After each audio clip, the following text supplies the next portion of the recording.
Ready? Yeah, I'm ready. I'm ready. Hello and welcome to Heresy Hammer. I'd like to say what episode it is, but fuck knows. I think Who it's knows it? Who knows? 30 something. um today I'm going to be your host and I'm joined by the ever beautiful Rob, Hello. aka Meadows Miniatures. Hello there. How are you doing? Yes, I'm very well, thank you. How are you? Yeah, good, good. Today we're going to be talking about Demons of the Runestorm. We're going to be joined by a special guest later on, and we're going to talk about all things from the warp. It's fair to say that we have no fucking clue about Demons of the Room. I think I think it becomes quite evident. We've kind of like just to let you in on the secrets of what we're doing. We've already recorded the main segment because Yeah. Neil had a limited amount of time, and now we've come back to do the introduction. I mean, so it's all a ruse, isn't it? So It's yeah, it's all a lie. It's all fucking Hollywood. And yeah, we have no fucking clue. So Neil's there to guide us gently thank through. the gods that Neil was there. Yeah. To guide us gently through the warp. Yeah. So we'll be discussing that, but before then, shout out to our sponsors, Bits Monsters. Um, if you're looking for any heresy bits, go head over to Bits Monsters. Free shipping within the UK if you spend over £25. BattleBling, if you're looking for some 3D printed bits, especially as there may be a game system coming out this Sunday. Fucking finally. That BattleBling might be able to do some extras, add-ons, bases. They got all sorts of cool shit over there. If you're looking to get into Legiones Imperiales and also some heresy stuff, so go check them out. And the ever faithful Cryptic Cabin. Go check these guys out if you want to go and buy Legiones Imperiales weekend. Um, so hashtag Heresy Hammer. I've got a bit of a cold, so you'll have to bear with me. So it's a fairly short Heresy Hammer this week because we've got quite a few bits to go through. I wanted to show some of the new Mark III that are out in the wild. So on the left, we've got 40k.w with a rather sexy Thousand Sun. And it's not often that you don't see uh, non-metallic Mm, Thousand Suns. yeah. And I quite like this. And I'm guessing the head and the backpack bit is from They're all 40k, but some. 40k. But I think they work really well. What do Yeah. you think?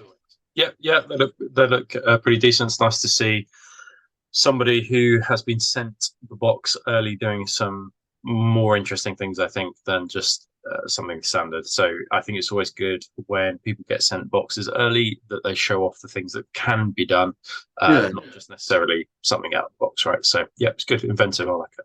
yeah, no, it's good. And next up, we've got Saga Miniatures with a very sexy salamander.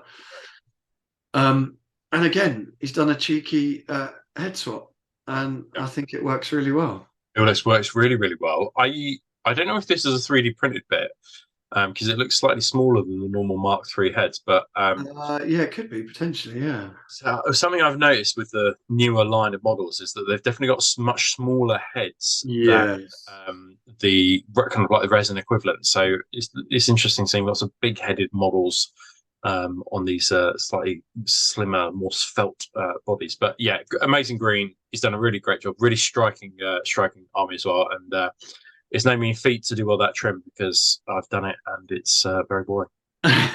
it's nice to see people actually painting trim though. There's been a lot of Yeah, not not painted. going on. Yeah. Um, yeah, awesome. And then up next we got Tabletop Tamo, and I fucking love this. It's a real.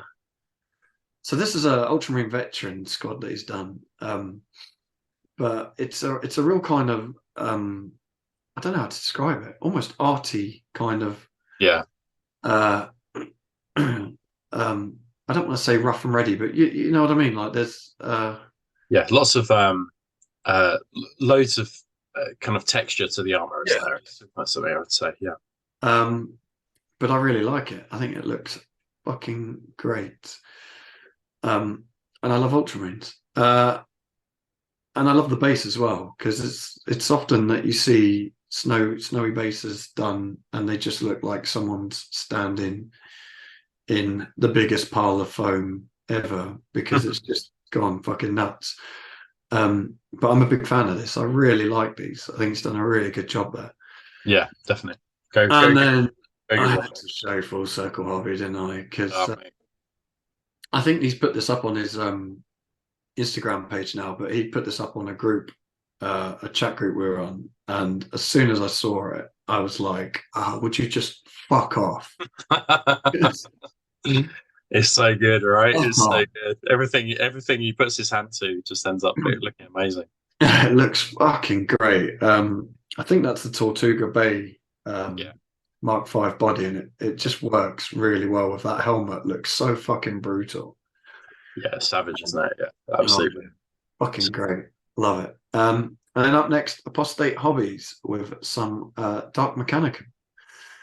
And I think these 40k models, the Knight household models, work really well. I think they're brilliant. I just think they look brutal, don't they? They look savage. I mean, a lot of 40k stuff nowadays can be quite derpy. It can be quite silly, like with just fucking 1,000 guns over it and just nonsense.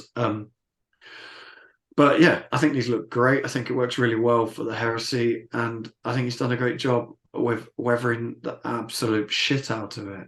Yeah, good. Big fan. Yeah, love that. Up next, McGurvey. Yeah, I saw these on Instagram the other day and thought they were like the perfect world eaters. I thought they looked brilliant.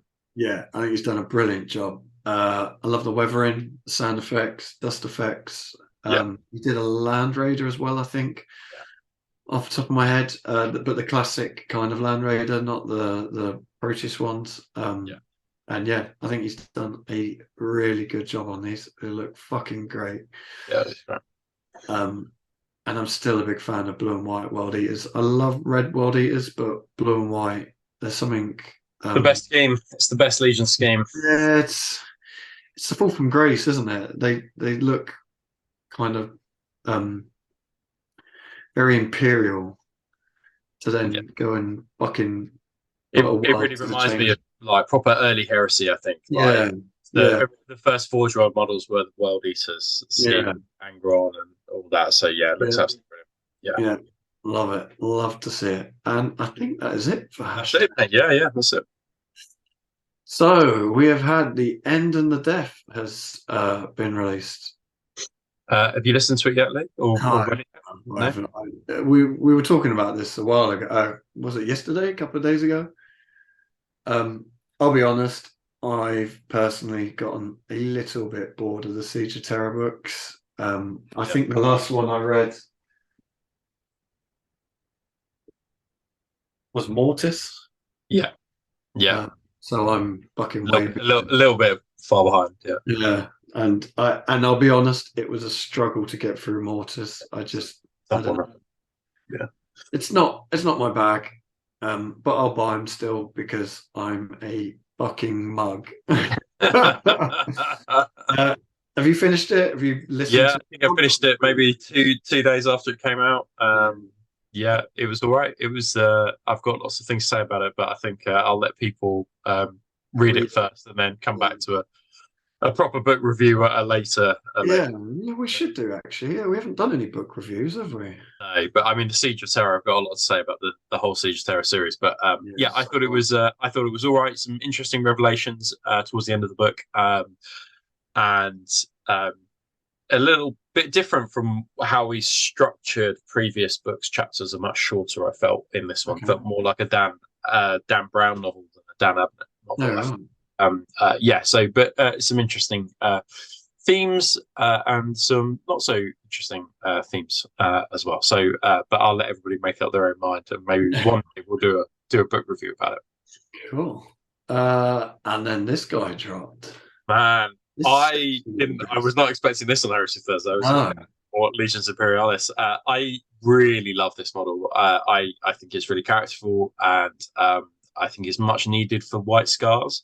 I felt that they had been one of the legions that had models at a time when they were sort of just starting to understand their 3D printing and 3D sculpting. But I think that you can see how far it's moved on 3D sculpting at the studio when you compare this to, say, Quinzar, or maybe the Mark II running Praetor or whatever, or the Kazan speeders, or any of that range, to be honest. And I think that this is a really great version of White Scars. I think it looks brilliant. Paint job's amazing as well. Yeah, the checkers and stuff on the bit front, fucking insane. I too was absolutely not expecting this. Yeah. I'm not really a White Scars guy. It doesn't really do it for me, but this is a fucking brilliant model. Yeah, it's great. Yeah. I think if anybody's sorry, Lee, go for it. Helmet kind of looks like he's got sideburns. I'm not sure I'd paint it like that. That just I can't unsee it. I think if anybody's looking for like a Yasugai character model, then this is kind of like would be the closest to Yasugai. I think. But I like it a lot. Cool. Fucking finally. We're almost died of old age waiting for this to come out. I feel like they,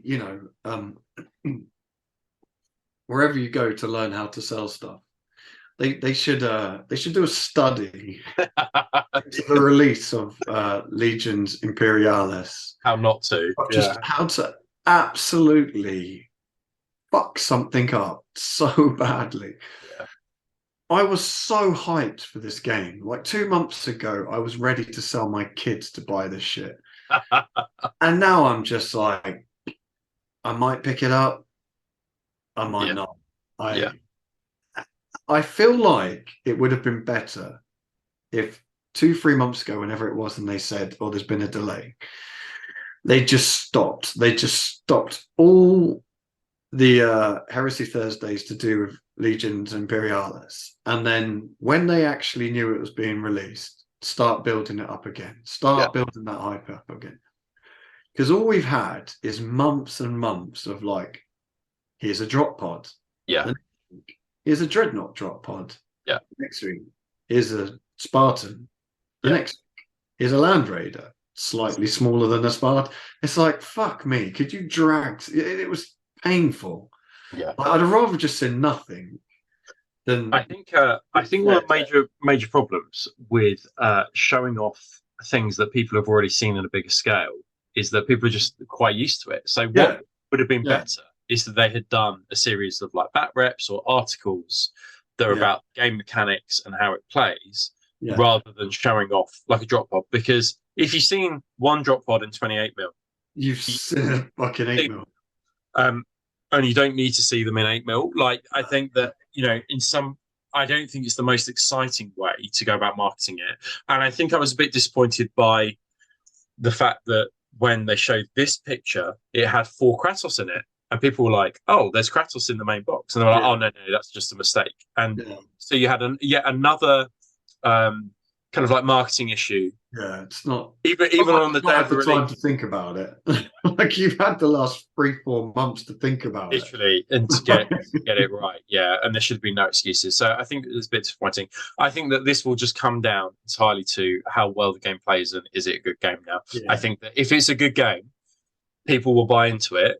But it's certainly people aren't going to buy it because of the FOMO that they usually create around these. Usually, so the game will need to stand up on its own. And, I think it's a real shame. I really do. I fucking love Epic. I mean, we've done a whole show on it. Like, this is my youth right here. This is my childhood. I fucking loved Epic. Yeah. And they've just absolutely blown it out their ass. And I do honestly believe it's going to have a massive impact. I think on sales, I think this will undoubtedly have a huge impact now. So I think it's a real shame, and I really hope it doesn't affect their future plans for it. I hope they don't go, well, no one cares, because like you say, if it is a good game, then it will pick up pace from being a good game. Yeah, exactly. Yeah. But yeah, the hype has totally gone. Like I was fucking so into this a couple of months ago. I don't know anybody who said to me, "Oh yeah, I am going to pick this game up on Saturday." Like everyone's just like, no. And I mainly speak to people who are absolutely mad about Heresy. So yeah, we'll have to wait and see. It's a real shame, but if you do want it, it's it's available. 120 pounds. What did you think about the price of the main box? 120 quid. I thought it was cheaper than what it was going to be, to be honest. Yeah, and how about the price of Kratos? £30 for 4. It's pretty much what I expected, to be honest. Right, I know you were quite surprised, weren't you? I think that's an outrageous price. But then, if you compare it to the Adeptus Titanicus stuff, yeah, and the Aeronautica stuff, yeah, it's about right. It's about but I felt with the Adeptus Titanicus stuff, you could somewhat warrant the price because you don't need as much. Because you didn't have to do as much. Also, it was a building and hobby project that you would get hours out of even before you started playing.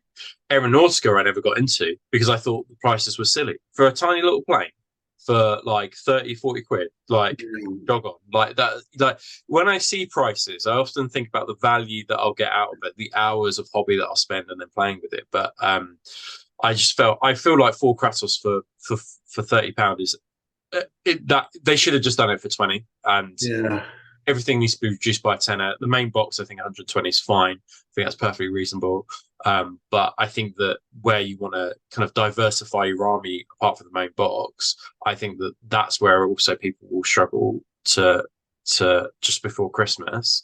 But I do also think that's where this main box is actually fairly good value. Is you're getting a rule book, you're getting a fuck ton of models, really. I guess the trouble comes down to if you don't want to play Solar Ogs or you don't want to play Astartes, then you're kind of stuck. You're going to have to swap. And I imagine there'd probably be stuff on eBay and whatnot, but probably not as much as what would have been if they'd managed to release it a couple of months ago.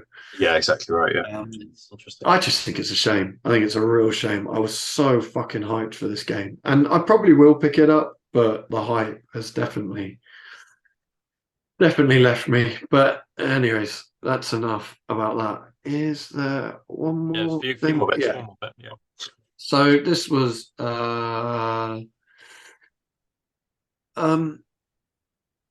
World Championships preview. So I don't know what the World Championships is. I guess it's some fucking event. I don't know. But it's on Saturday, isn't it? They are doing a preview. It's Friday for some people. Yeah. Okay. I assume it's Saturday.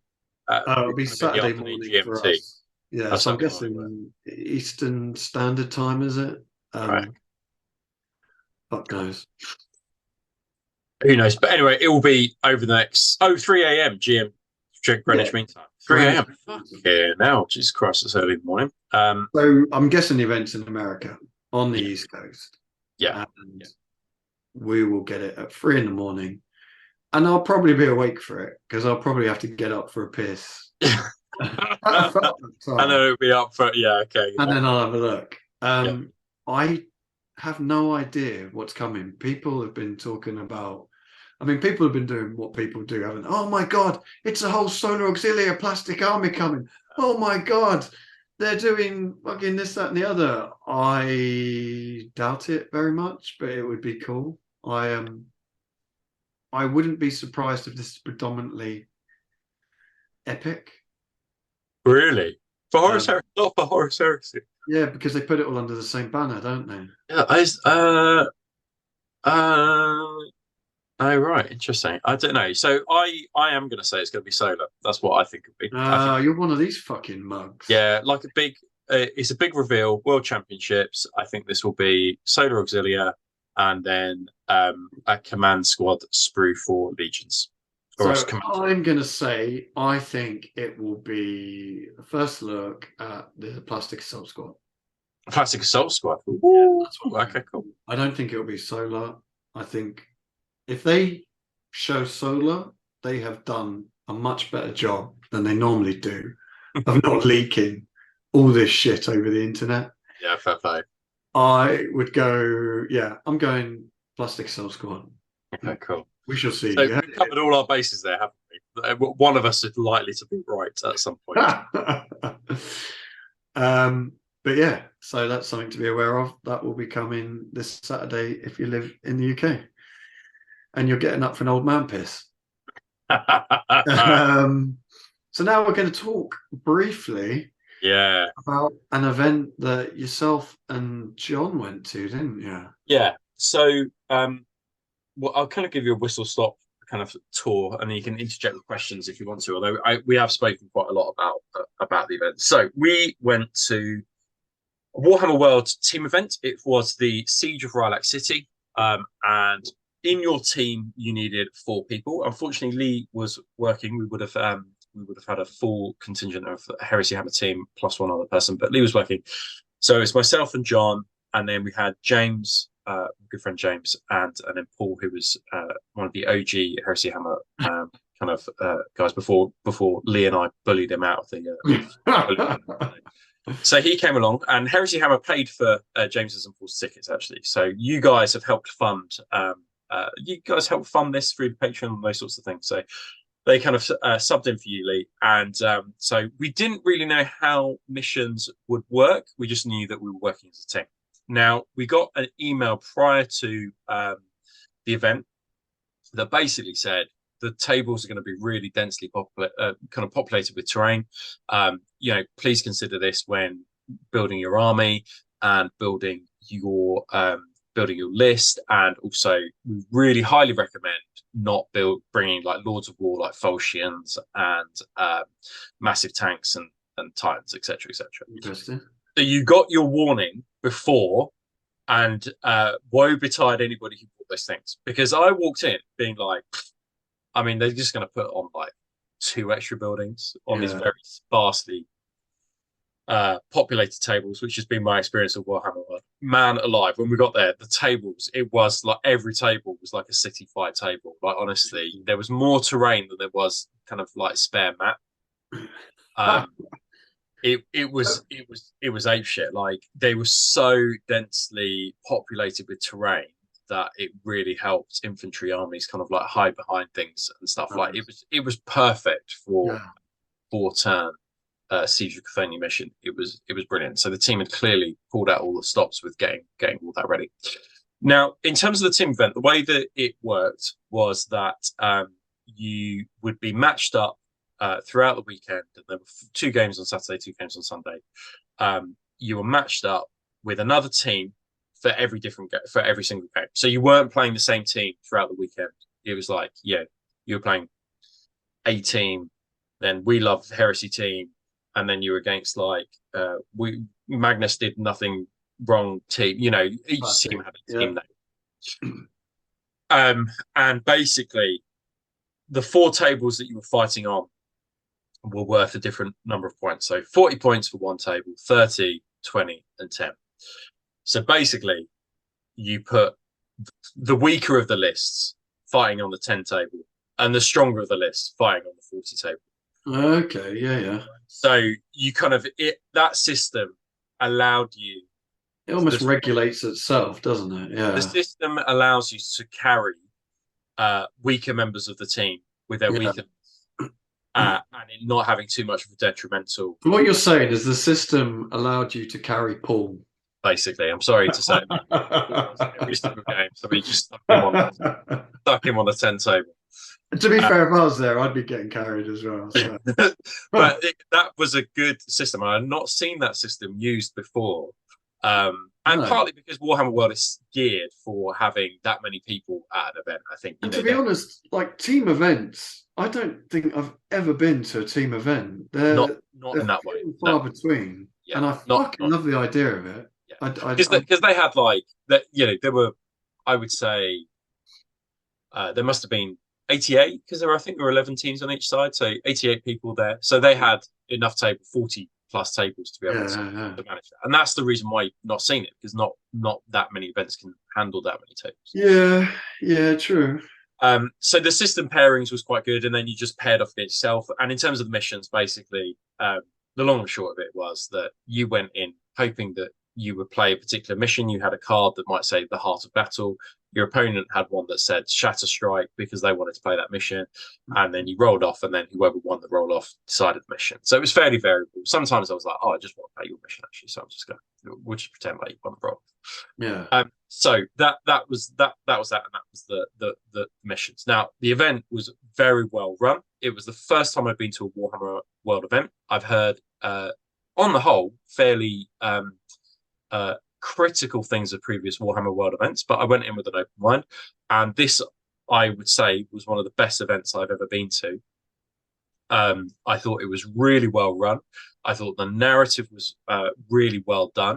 I thought that the boards were great. I thought the atmosphere was great. The events team were really friendly, and they just kind of like imbued a vibe of positivity. I thought that kind of just like just the attendees just sort of fed off.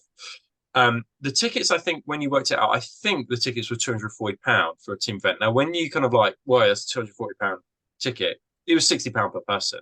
Yeah. Within that, I got 4 games. I got I got 2 lunches, really decent, like fairly decent lunches. They were cafeteria food, right? They're not Michelin star, but it was warm, it was hot, and there was plenty of it. And I got dinner out of that as well on the Saturday night, and a very, very good quiz that lasted for about 45 minutes to an hour. So in terms of value for money, I thought it was excellent value for money. I didn't spend, apart from maybe in Buckland's Bar, a couple of extra quid on drinks. I didn't spend much more than the £60 that we had spent. Right, it was good value for money. So all in all, a really good event. I would really recommend it, and in fact, I would be disappointed if I didn't get another ticket to a team event at Warhammer World. Actually, I think that I'd be a bit sad if I didn't actually get one. So I'd definitely be, looking to get you to book some annual leave, I think, for the next one potentially. So and then in terms of the extra bonuses, so you can see some of the photos that Lee's got, but myself and John were 12 people that chosen for the cabinets. So kind of the team had selected 12 armies to be, I think it was 12 armies to be in the cabinet. So that was really nice. So we got a little kind of like, so that was selected by the events team, not that was selected. Yeah. So basically, the way that it worked was that 12 armies were selected by the events team, and then from those 12 armies, players could vote for which of those 12 won. Okay. Kind of like the player best voted. There were top 3, first, second, third for player voted. And that was all done with QR codes. So that was actually a really slick way to go about doing the voting. Actually, there was nothing to count, and all the it was super slick, is what I would say. It's very professional. And I think that one of the things I would say, and I know I'm going to sound like I'm repeating myself, but one of the things I would say that when we went to the Horus Heresy World event 18 months ago, I thought that was not very professional, and I didn't think that was well done. And so going back again, experiencing this event, it was like a completely different experience. It was worlds apart. This was so slick, professional. The highest of professionalism. And the QR codes, it was like, you scan here, you vote for your top 3 here, all the armies are numbered, blah blah blah blah blah. It was really slick. So you say what we're saying wasn't professional? Sorry, when we went to the Warhammer World event, for the Horus Heresy Open Day in Manchester. No, at the Open Day when they launched the Horus Heresy. Oh, sorry, yeah. I thought that was not particularly well done. No. And we did a whole show about it. Yeah. So, you go to these things with some trepidation. You're going back to Warhammer World. This time it's for game, but it's the same premise. You've got the doing an event. So it is interesting though, because I have been to Warhammer World events years and years ago. I think 6, 7 years ago, 5, 6, 7 years ago. I went to a Warhammer World event, and it was probably up there as one of the worst events I've ever been to. And it wasn't run particularly badly. It was very generic. There was fuck all terrain. The books were just red book missions. You know, there was no kind of catch to the event. It was literally you could have gone around your mate's house with a book and just played one of the missions, and you'd have saved yourself fucking 70 quid, however much it was. Yeah. And I also found it very clicky. Now, this could just be my own experience, but I found that there were real groups of people that, and this comes back into voting for the armies. So the event I went to, the players voted for their favorite armies. And there were armies there that had clearly been voted for because their mates had voted for them. Because when you looked at them, you were just like, that is not one of the best painted armies in this fucking room. In fact, some of them I would have put down as some of the worst painted armies in that room. But they clearly just got all their mates to vote for them. Interesting. And then they were stuck in the cabinet. I mean, obviously they didn't win fuck all, because then it went to the staff to vote on it. I think that's how it worked, if I remember correctly. Yeah. But it was I would say a really weird vibe. It was just this, and I don't think it was necessary because the people who went there were fucking awful. It was just real clicky. A lot of these people never went to independent events. They just went to the Warhammer World events. But I literally went to this event and I was like, I'm never going to a Warhammer World event ever again, literally ever a fucking again. And I know everyone I went there with, there was about 5 or 6 of us that went down there, were all exactly the same of like, I am never going to a Warhammer World event. Yeah. It wasn't shit. It was just a weird vibe, real clicky, not worth the money. Interesting. So complete. But then fast forward to the event we went to in Manchester. Yeah. When was that? Like 2 years ago now? No, that was this year. That was this year. That event was the saving grace of that whole fucking thing. Like because me and Rob, for those that haven't watched it, me and Rob played in the Horus Heresy event there. That Horus Heresy event was the saving grace of that whole fucking weekend. Like it wasn't mind blowing. I think the missions were just generic missions, weren't they? Yeah. But it was well run. The people who were going there were all very open minded. They weren't just taking dick kicking lists. They weren't just out to, fucking, I'm going to beat you by turn 2. It was a completely different vibe to what I had experienced the last time I'd been to a Warhammer World event. Yeah. And now you talking about this, knowing the people that have taken over the Horus Heresy events, it doesn't surprise me in the slightest that it's gone from strength to strength. Yeah, so so basically, I think the events need a pay rise, basically, because the job that they did was outstanding.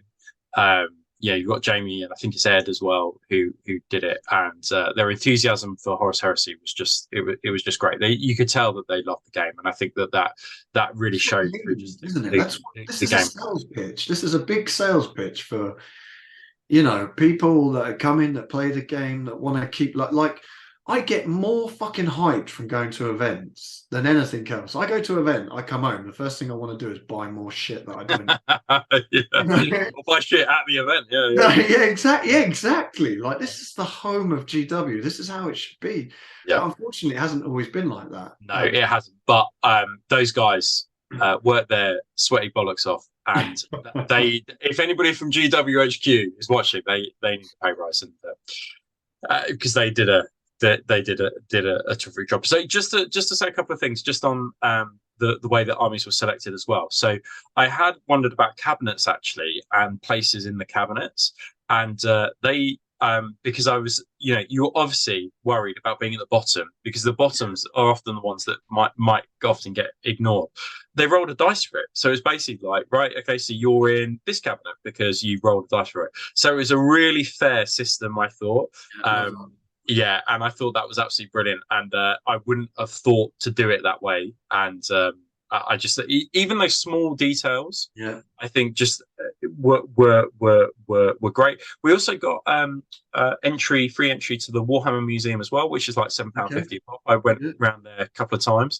Worth a Uh, look. yeah, so yeah, definitely worth a look. It's nice to see what's on display. So yeah, so and there were. I'll come back to the clickiness in a minute, but the the whole loads of new people that I hadn't met before, partly because it's in the Midlands, right? And so I think that, in the main, I generally play events Yeah. down south, but lots of people who came from Durham and Manchester, so it kind of got those people that we don't often see. So the clickiness is really interesting. So I didn't experience any clickiness, and if anything, I tried to shy away from playing people that I had played before. So Yeah. in the last game, we had basically grudges were allowed, and we obviously had Will's team there. And I think that there was some discussion about us playing, and I think I was just like, no, I don't want to play you guys because I'd like to play Because you're all cunts. new people. So I was determined to play new people, and in fact, I played 4 people that I had never played before, which was brilliant, and 4 armies, makeups that I'd not played before. Now, the clickiness is interesting because as a team event, I didn't feel it was clicky, but what was really nice was that because your team generally finished all at the same time because you started at the same time, and because there was a quiz in the evening, it did give you quite a bit of bonding between you and your team, because instinctually you were like, oh, okay, well, let's eat as a team. And also let's play the quiz as a team. And I really liked the 4 of us just hanging out. Like, there were other people nearby, and I think one day we sat on a long table with more folks that we knew. But I really liked the whole kind of like team dynamic and just working as a team. And I think that was really cool. That was something that I enjoyed most about the event as well. And I think in the main, lots of the quiz teams were mainly made up of your team that you were playing. Yeah. I mean, it's a team event. You're going to hang out as a team, but I think there's a difference between hanging out with your mates and being a bit of a dick. To be honest. Yes, the two are very different.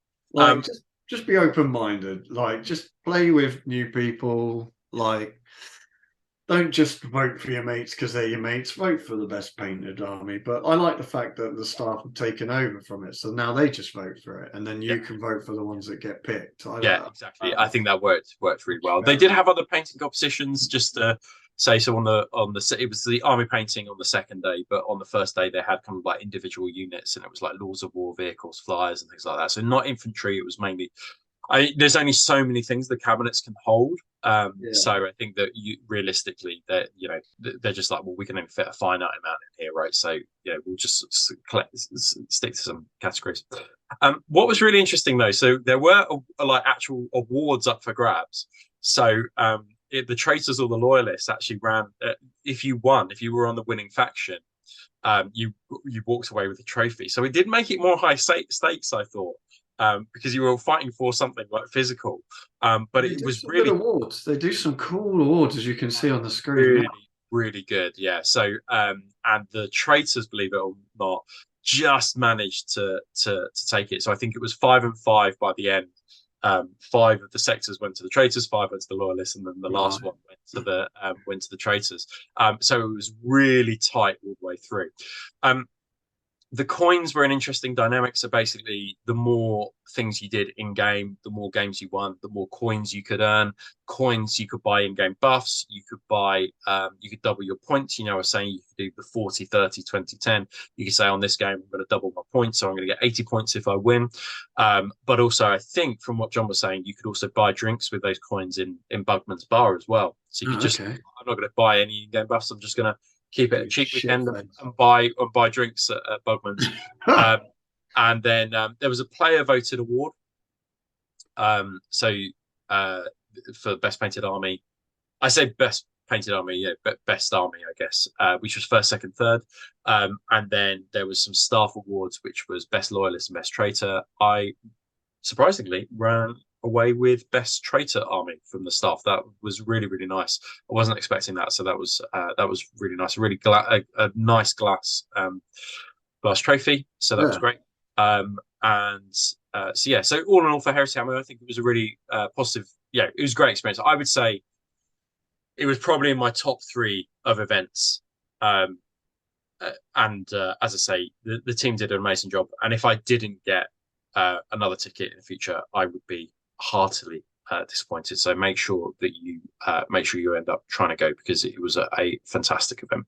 Yeah, well done to the events team. Yeah, they honestly, they if anybody from GWHQ is listening to this, they deserve a pay rise, because they did a job, or at least a bonus.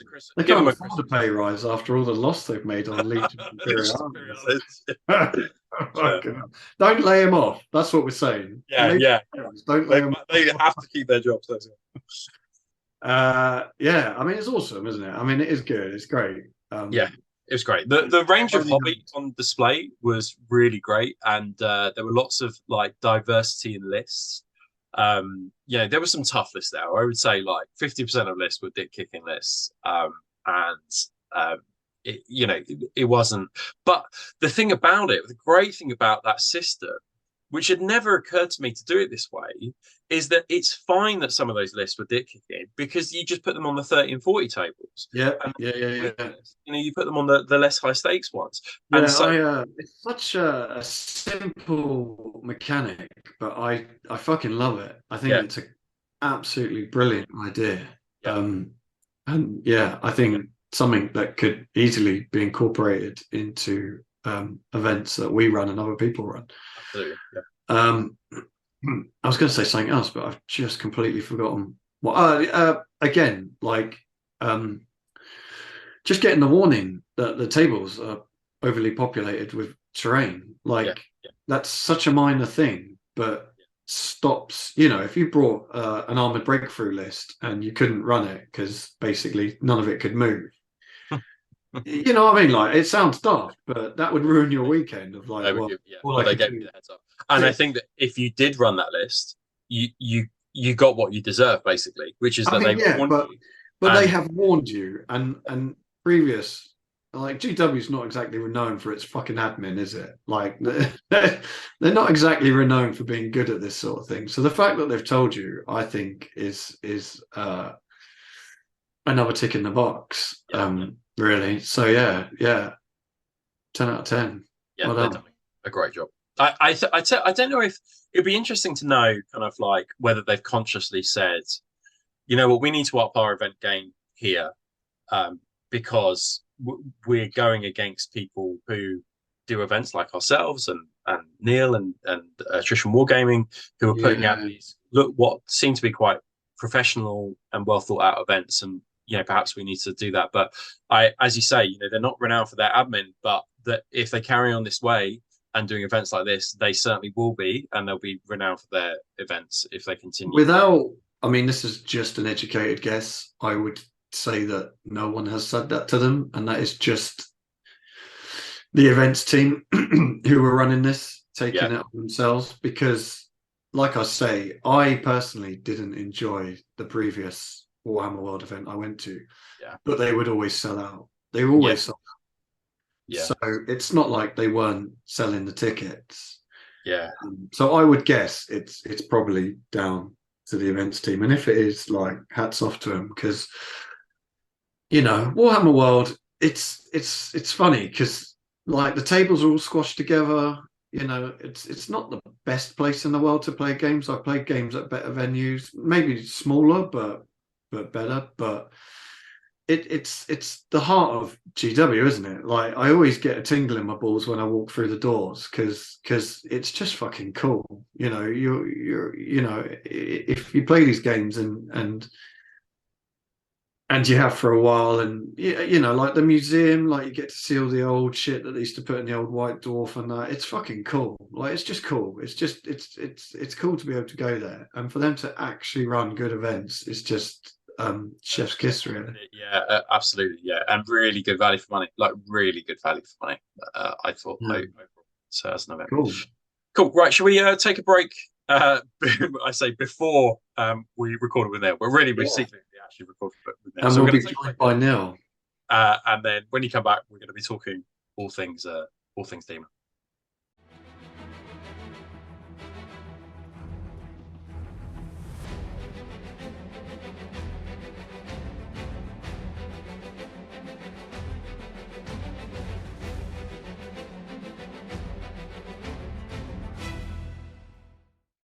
Um, Lee's just dying, aren't you, Lee? You've got a bit of a cold at the moment. yes. Welcome back. As you will see through the power of the warp, we're joined by Neil. Hello, Neil. Hello. How are you? I'm good. Yeah, a little bit cold. But, yeah, I'm here. That's For good. those that don't know about Neil, tell us a little bit about all the fucking billions of things you seem to do in Heresy. Yeah, I have got the warp tendrils out a little bit. Yeah, for the fingers in many pies. I'd say. Yeah, and it's honestly none of it's deliberate. It just sort of happened organically. So I mean, it started really with the Attrition Gaming events, which I run with Reese. Yeah. And that just came about through us going back like 4 or 5 years now at least, going to some 40k events at the time. The only Heresy events I went to were Warhammer World ones, right? But Right. Okay. Yeah. events we went to them, they were just all rubbish, and we thought we can just do better than this. Whether we succeeded in that or not, that's to be judged elsewhere. We certainly went in with that mindset. And we ran a few events, and they just started selling out like instantly. We were putting tickets up, and they were gone by the end of the day. And we just thought, we're obviously doing this okay. We ran a Heresy event because there hadn't been a Heresy event for ages, and then again that sold out almost instantly, and yeah, just went from there. And then we gradually drifted away from 40k. The rule set started changing, and we didn't like it. And yeah, it got hyper competitive. People shouting at each other over the tables and things. When, and that sort of thing. So I just thought I needed a little bit more low key than this. So we stamped into Heresy and never left really. And it's been good. Yeah, it's great. Nice. Really enjoying it. Cool. And then the commission hat came about. I just started doing. People have been asking me from Instagram photos. Do you do commissions and so on? Because I've seen my Raven Guard quite a lot. So I thought, yeah, okay, I will do. But I know what I don't know, and what I don't know is green stuff and conversions and things like that. So it's interesting. It's very interesting you say that actually, because a little bit of a snippet of what's to come for 2024, because I just spoke to Baz, who's Amphiaris on Instagram. You know Baz. Everyone knows Baz, right? And we're looking to do a weekend sculpting course for Heresy. So Heresy specifically, where we resculpt kind of like Mark 3 and Mark 6 parts of the armor, and then but I'll leave the kind of like the course syllabus to him. But what we're hoping is to do the Saturday kind of like 9 till 3, gaming in the evening, and then the next day we'll do kind of like 9 till 4. So definitely want to everybody check out if you want to improve your mad sculpting skills. Baz is coming. I think that's going to be June 2024. So a few months away. I will keep an eye out for that, because I said there's definitely a knowledge gap that I have. Thankfully, Rick didn't have that. He was previously the Forgotten Forge, I think, on Instagram. Right. And it was conversions. So we started it, and then as it happens, we just started dragging people in. And then Sean and Tom, who ran Garage Hammer Tactics for a while on YouTube, they were kind of just reforming, and Sean wanted to do some commissions, and we said, well, let's just put it all together and we'll do the whole lot. Yeah. And that's where it grew from really. So now we do back reps and a few tutorials, and as well as commission stuff in the background. Between that and the events, we're very, very busy. Yeah, so definitely go follow these guys, go sub these guys if you aren't already. Go check it out. Make sure. And I've stuck a couple of your pictures up. Yes, thanks for choosing some nice ones. And well, the hardest thing, half of them are videos. I was like, fuck, I can't take a picture of a video. And in fact, one of your tanks has been used been stolen actually, hasn't it, for the Horus Legions card game, which was pretty cool, but outrageous that they just. I was very conflicted about that. Yeah, absolutely right. On the one hand, I thought, oh, amazing. Yeah. Tank. But hang on a minute, that's a little bit cheeky. The problem is if you complain about it, they might be like, oh fine, we'll just take it off and choose somebody else's. They're like, oh goddamn, no, that's not. I wanted money, not. I've got a screenshot of it just for proof that it exists. Yeah, okay. I was playing the game and I just looked and I thought, oh, that glaive looks cool. And zoomed in. I thought, hang on a minute, that's mine. Yeah. Yeah, very good. Stygian glaive. If anyone plays that game, it's my glaive. But you do play demons, which brings us back into today's episode. I do play demons, yeah.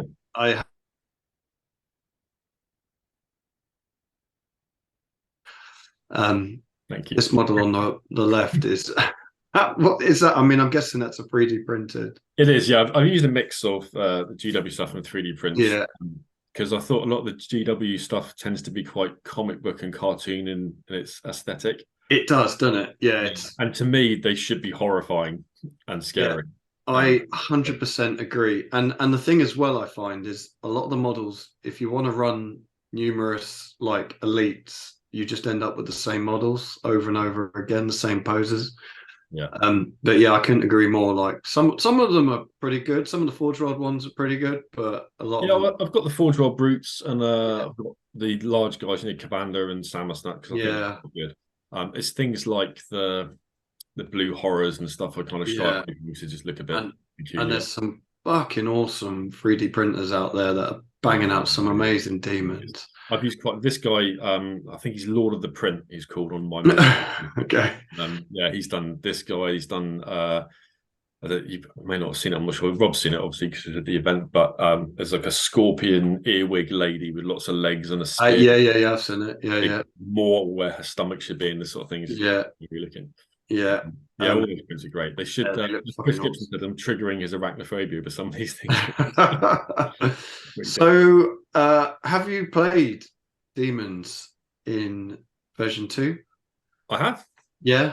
Yeah. And how have you found them? Just give us a brief overview of how you found them before we go balls deep into the rules.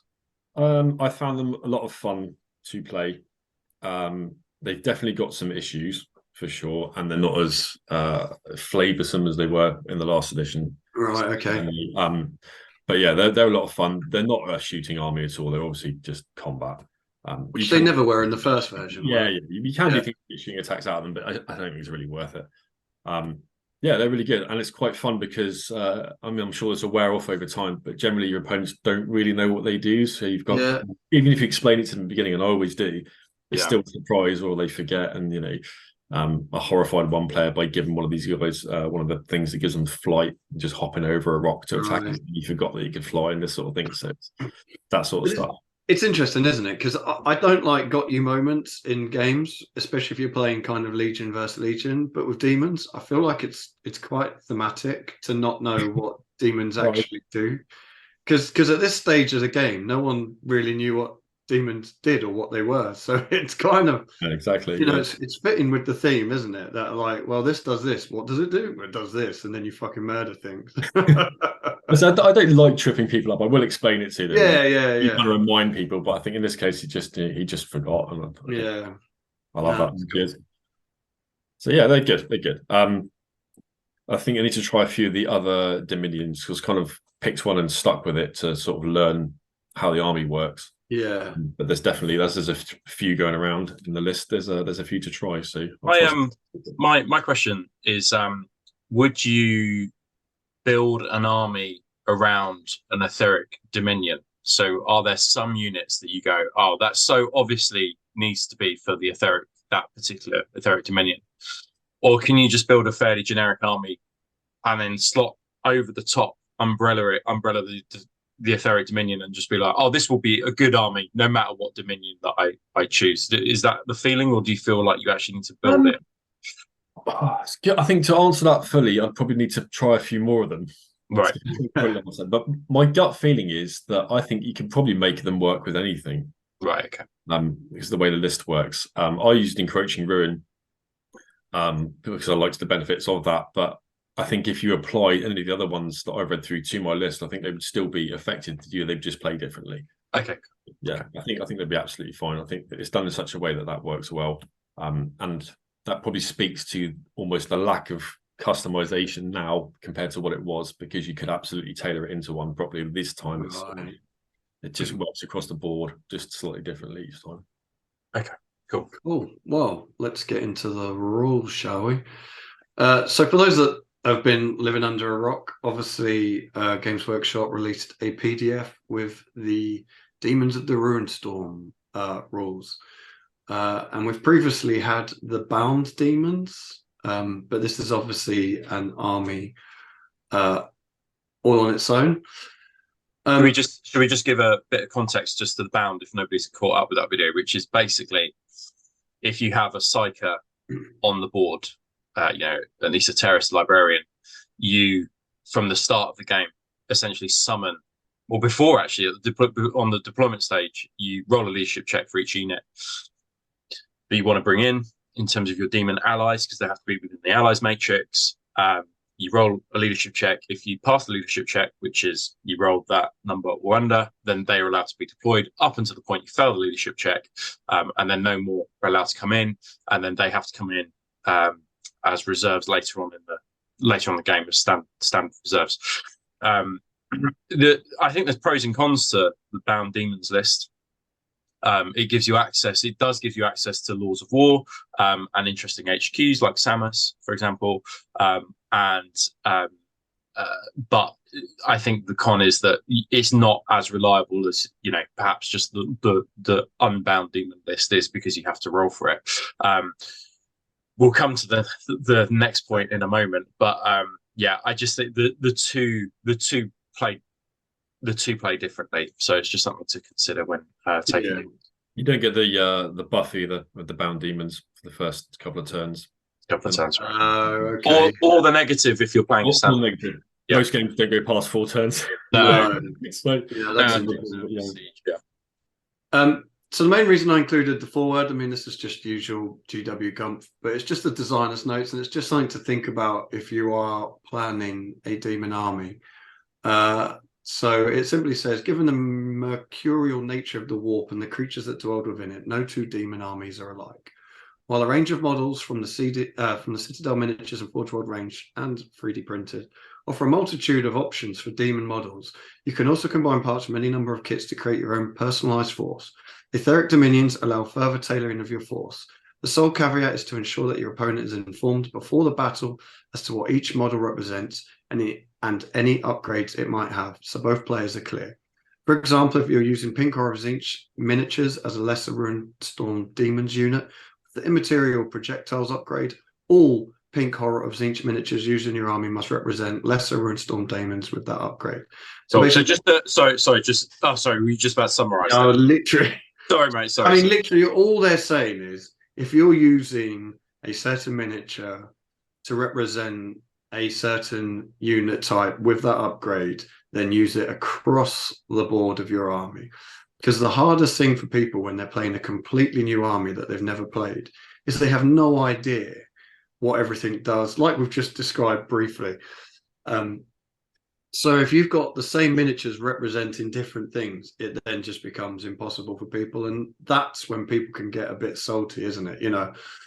Like if you've told someone about a rule and then they forget about it, there's less salt there than if you just have a billion different units all represented by a corn demon. Like, it just becomes bullshit. So just literally all it's saying is WYSIWYG, basically, isn't it? Really, like, if you're going to use something, make it for what the upgrade is. But I think that's quite be last, right? Just explain your units properly and make sure it's clear.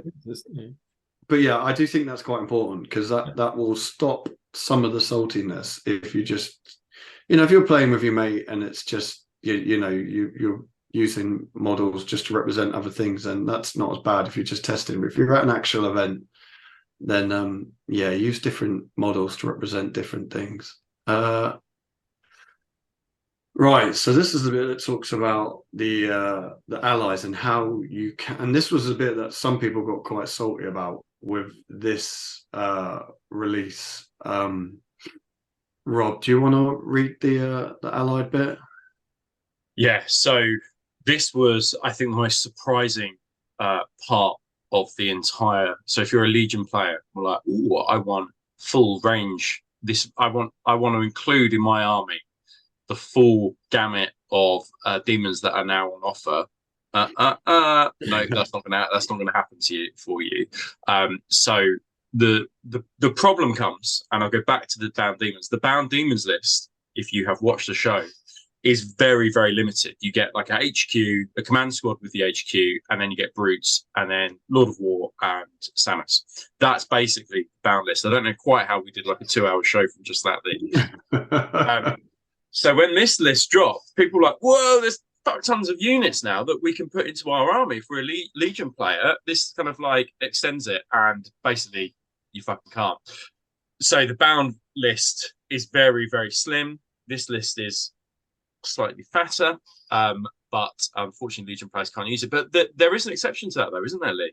Which is that if you're a dirty Word Bearers player, you can start summoning these from the warp. So Erebus, I think, is able to summon them. Is Zardu-Laik able to summon them? Does he have a similar power like Erebus or not? I feel like I should know this. I don't honestly know. I mean, he does it in the novels, so he should be able to. So Erebus, I definitely know. He can call upon, because it says in the rulebook, the Ruinstorm Demon Army. But essentially, this is what it says. So an army that includes a primary detachment drawn from the Ruinstorm list cannot include any optional detachment except for Lords of War detachments.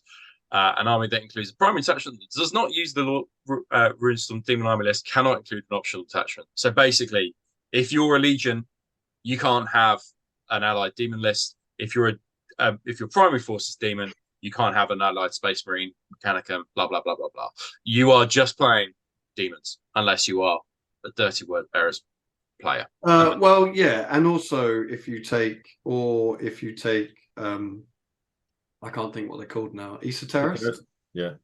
Can they call upon the power? Yeah. So they have the special rules. So any Legion, well, any traitor Legion can take an Esoterist. Got it. But Erebus just has it built into his and Lorgar, yeah. But the trouble is, if you kill that dude, then he can't summon those demons. So, okay. Yeah, so if you snipe him out, it's fucking game over. Right? So turn one, you go first, kill his Esoterist, and then all his reserves are just disappearing to the war. So that's the thing. Like, and you know, like when I first read this, I was like, oh, that's bullshit, because I really liked the idea of running an allied detachment of demons with my Iron Warriors, because that to me is a real kind of Siege of Terror vibe to it. But then part of me was a bit like, you know, the idea of this is a demon army that's like they've basically decided themselves what they're going to do. They're not listening to fucking stupid humans. This is a demon army that's gone, right, we need to do this for ourselves, so we're going to go and do this. Whereas the bound list is humans forcing demons to do what humans want, you know. So I get the idea of it, but it is also a little bit of a shame. I can see why people got a bit salty about it, but the theme wise, I kind of like it. But Neil, do you have any thoughts on this? Yeah, I agree. I actually think it makes perfect narrative sense that you can't do any of those allies or combinations, because this is supposed to represent demons that have breached themselves out of the war, Cygnus, and just are overrunning things with their own internals and machinations and everything else. And yeah, you're quite right. I don't think you should be able to ally. I think if you ally these with the traitor force, they would just attack the traitor force.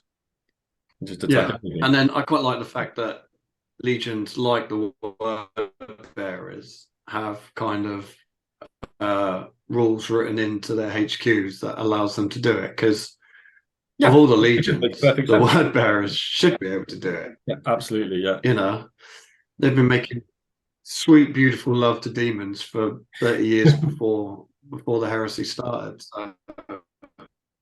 Yeah, so I agree. So some people got salty about it. I do kind of like it. Say again. I know. So I was saying, I know people got salty about it, but it is what it is. But yeah, it's just something to bear in mind. Yeah. Oh, my internet's going a bit silly. But yeah, something to be aware of. If you want to take allied, you need to take an Esoterist, or you need to take Word Bearers, basically. Right, and then we got some unit types. So we send these unit types for the team to the main rule book to find this. And Gargantuan, we've seen before. It was in the Unbound list, I believe. But but it's worth just having a quick look through these. So the demons, the unknown terror of the dark ages of the Horus Heresy, these etheric horrors defy all logic. Unbound by the normal laws of reality, they mass and attack in defiance of any sound military doctrine and fight without need for technologies that sustain mankind on the battlefield. As with other unit types, the demon type includes a number of subtypes which may be referenced in other Age of Darkness books. The following rules apply to all demon models and any demon subtypes. So their actual rules, all demon models have their strength and toughness modified by a value determined by the current game turn. +1 on game turns 1 and 2, ± nothing on game turns 3 and 4, and -1 on game turns 5 and 6. And if you make it to turn 7, it's -2. I think something that's. So I think sorry, Lee. Yeah. I think your internet connection's is pretty bad. So just to add to that, which is that if you take an Unbound Demon army, you suffer no debuffs to your list in Siege of Cathonia missions, which is quite interesting. So I think that if you're at an event or just playing friends with Siege missions, then that's a real boon to the demons. I think it's also worth bearing in mind with things like the Siege of Cathonia. All the missions are 4 turns, if I'm correct. That is literally. You must have just missed everything I just said then. I did, yeah. Sorry. That is literally so. It's an important point, though. Yeah, So I think my to come home twice. Fucking, this is classic Virgin Media. But yeah, what Rob said. There you go. All demon models have the Fear 1 special rule. Any hits inflicted on a model of the demon unit type by a weapon with the 4 special rule gain the instant death special rule as well, which can be, I know playing word bearers, that can be fucking savage. All demon models are immune to the effects of the Fear special rule, automatically pass pinning and regroup tests, and cannot choose to fail a morale check due to our weapons are useless special rule. When a demon unit fails a morale check, it does not fall back as per the standard rules, but instead suffers D3 automatic wounds with no saves of any kind allowed, which is pretty good. No model that is not also of the demon unit type may join a unit that includes a demon model. So if you do manage to ally in forces, you can't run off and join demon units. And then we've got the Gargantuan unit subtype. Rob, do you want to have a quick read through them? Yeah, so I'll quickly whiz through them because this really only applies to, I assume, Lords of War and Commander. Yeah. They're not affected by special rules that negatively modify their characteristics, which is similar to something we've seen in the Primarchs before. They count as 10 models for the purposes of determining outnumbering. One of the really interesting things about the Gargantuan unit subtype is that they can't make reactions against certain models. So reactions for them are only triggered by armigers, dreadnoughts, primarchs, vehicles, or anything with a green characteristic of 8 or more. So they can't react to little gribbly guys on the battlefield. Successful wounds scored by attacks with poisoned or fleshbane special rule needs to be re-rolled, and then attacks. A Gargantuan unit subtype may attack with all weapons if it has an each suit shooting attack it makes, including as part of reaction. And then no model that does not have the Gargantuan unit subtype may join a unit that includes a model with the Gargantuan subtype. That's pretty standard. We've seen that before. And then a model with the Gargantuan unit subtype ignores all effects of all psychic powers and cannot be wounded or affected by any attack with the psychic focus special rule. Weapons with the 4 special rule that are used to make attacks against a model with the Gargantuan unit subtype are not affected and resolved normally. So really interesting that it can ignore psychic powers. I think one of the most interesting things for me there, out of those 2 rules, though, are the fact that they just lose D3 wounds, because I want to touch back on that when we have a look at the etheric dominions, I think. So yeah. I would like to point out also, Cool. this has come up a few times, that they're immune to pinning, which is which caught a few people out that I played because they assumed that they could pin the lessers back and they can't. So Yeah, that's very interesting. Andy. Yeah, okay, it's good. Being immune to Yeah, pinning. that's I think that's an underrated rule there. That's pretty big, to be fair, in my eyes. The ability to just be able to ignore all that shit. Cool. So that's the subtypes. And now we get into the kind of crux of the rules of the demon list. So the etheric dominion special rule. Yeah, I can summarize this. You want to summarize it? Yeah. So basically, your entire army needs to be given the same etheric demon rule. That's basically the long and short of it. However, the Lord of War that you take can be given a different etheric dominion. And I think the reason why they've done that is that Kabanda, because he's a named character, and Gorbak's Utter Blight, because they have their built-in etheric dominion rules, it allows you to take them in any kind of army that you would want to take. Does that sound about right there, Neil? Yeah, I think so. Samus as well, because he's a Lord of War on this one. But okay, interesting. I imagine that would apply to the Archdemon too, right? So yeah, Archdemon. Yeah, because you wouldn't be able to run Kabanda with different armies and not just be stuck with the one Heedless Slaughter all the time. Yeah, of course. Yeah. But essentially, this is where your kind of flavor of your army comes from, isn't it? Really, this is the theme. So let's get into them. So the first one, Encroaching Ruin. Oh, excuse me. When a unit entirely composed of models with this special rule and the demon unit type fails a morale check, it only suffers one automatic wound with no saves of any kind allowed, instead of D3 wounds as specified in the demon unit type. In addition, models with this special rule gain the move through cover special rule. Interesting. So this is one that Neil has run, isn't it, Neil? So what's your experience of this etheric dominion? Yeah, it is. This, I think, is pretty mega. For the two reasons it gives there, I can explain them a little bit though. Suffering a morale check and only losing one wound is huge when you've got lesser demons on objectives and that sort of thing. Yeah, when you're ever going to lose one, even in a combat, you lose rather than losing three. Means you can pretty effectively tar pit things up on objectives if you need to. Yeah, which is handy. And the move through cover, not getting the -2 to your move through cover is great. So unless it's impassable, you're basically just walking through everything at your normal speed. You don't suffer any minuses to charges because you have move through cover as well when you're charging in.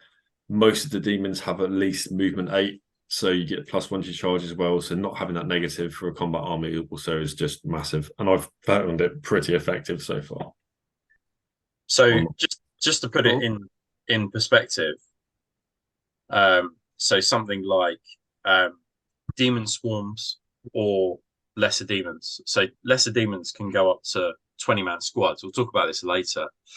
20-man squads or swarms have basically you can have up to 10 of them in a swarm, but each one of those has 4 wounds.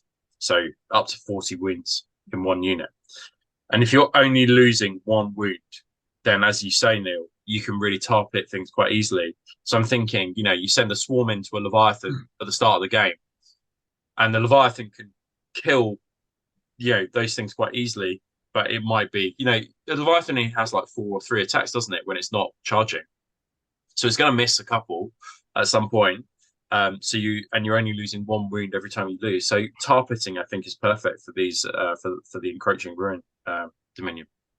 Yeah, it's a really useful tactic, and I did put it to good use at the events I've run these demons at so far. Hard recommend from me because it's easy to keep track of the rules too. Yeah, fair one.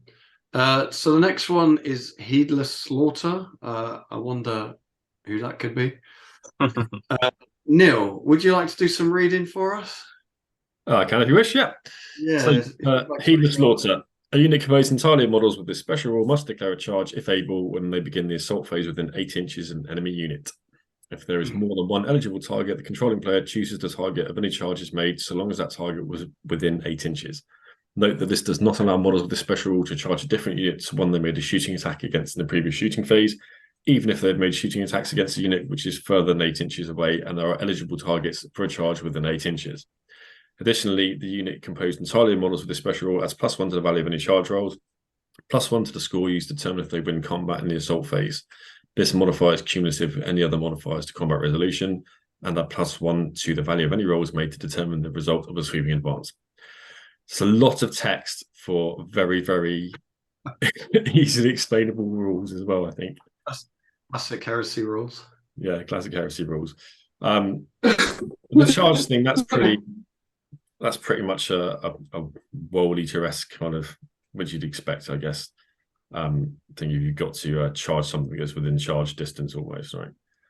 And you can't get around it by shooting something else and then wanting to charge a different target. So I don't know. I haven't used Heedless Slaughter. I know Sean on the channel's used on our YouTube channel's used Heedless Slaughter, and he thinks it's great. He thinks the +1 to charge, +1 to combat res and stuff is fantastic. And I'm sure it is, where you're charging groups of brutes and that sort of thing, having all those bonuses is pretty huge. And +1 to charge when you're already moving, getting a +1 because brutes move 8 anyway, means you've got a pretty decent threat range. Yeah, again, I think this is a good one personally. I'm going to give it a go at some point with mine and see how it performs. I don't think the having to charge something that's within 8 inches is a big problem because you're probably going to charge it anyway. So. Yeah, exactly. Yeah, I quite like this. I think, yeah, if you've got an army that wants to be charging, this just helps you charge. Like, and yeah, like you say, if you're within 8 inches, then you probably want to be punching them anyways. So yeah, I quite like this. I don't think you're going to fail a charge that's within 8 inches anyway with demons. It's unlikely. Say again. I don't think you'll fail a charge. Okay, within 8 inches, you're going to get it. You've never seen me roll for charges. No, that's true. So next one up, Putrid Corruption. Rob, do you want to have a read through some filth? Yeah, so Filth basically they get a damage mitigation roll, which is made after unsafe wounds, and it's a Putrid Corruption resilience roll, and they can't be taken against instant death, psychic focus, or force special rules, as you'd expect. So again, it's very similar to Feel No Pain in that regard. And then for every wound that you have failed on your armor save, carapace save, or whatever you got, you roll a d6, and then if you roll a 5, the unsaved wound is discounted. And then it's basically a Feel No Pain essentially. Is what I would say. I think this will be most interesting when we get to the toughness of lots of these models. I can see this being mega savage when we start having a look at the toughness of the HQs. But I think that knowing that they're +1 toughness on the first 2 turns, that's right, Neil, isn't it? It's +1 toughness. Yeah, +1 strength and toughness. Yeah, so knowing that they're +1 toughness combined with a Feel No Pain, essentially, I think that this makes for a quite delicious combination to make your Marines super to make your Demons super survivable. I mean, a toughness 5 plus a Feel No Pain is a fucking pain in the ass to deal with. But I think we will have more of a conversation about toughness when we get to the actual units themselves. Yeah, I think my only thoughts on this is the models with this special rule gain the heavy unit subtype. I'm not sure how that would affect it because most of your army is going to want to be running forward to be able to punch whatever is in front of them in the face as soon as possible. Yeah. So if you're restricting how quickly they can move across the board, move and react as well, right? You've got -1. So yeah. But I quite like it, and I mean it's flavorful, isn't it? I mean, this is obviously the Nurgle of the etheric dominions, so they're kind of slowly pondering forward whilst being able to take damage. Yeah. I would say that's my only concern about that one is you kind of want them moving forward as fast as possible. Yeah. But if I was to ever do demons, this is probably the one I'd go for just because I fucking love Nurgle and this is very fluffy for Nurgle. Yeah. But cool. Next, we have a Rapturous Sensation. On a turn in which they make a successful charge, unless that charge is disordered, models with this special rule make their attacks in an assault at 1 initiative step higher than normal. After any initiative modifiers from other special rules have been taken into account. Additionally, units entirely composed of models with this special rule must reroll all failed initiative tests to determine if they suffer the effects of the blind special rule, as well as all failed leadership tests to determine if they suffer the effects of the concussive special rule. Okay. So, I mean, going an initiative step higher is pretty flipping awesome. Yeah, it's very easy to disorder this though and get rid of it. I think that is the downside, isn't it? You just throw in a reaction and then, but then I guess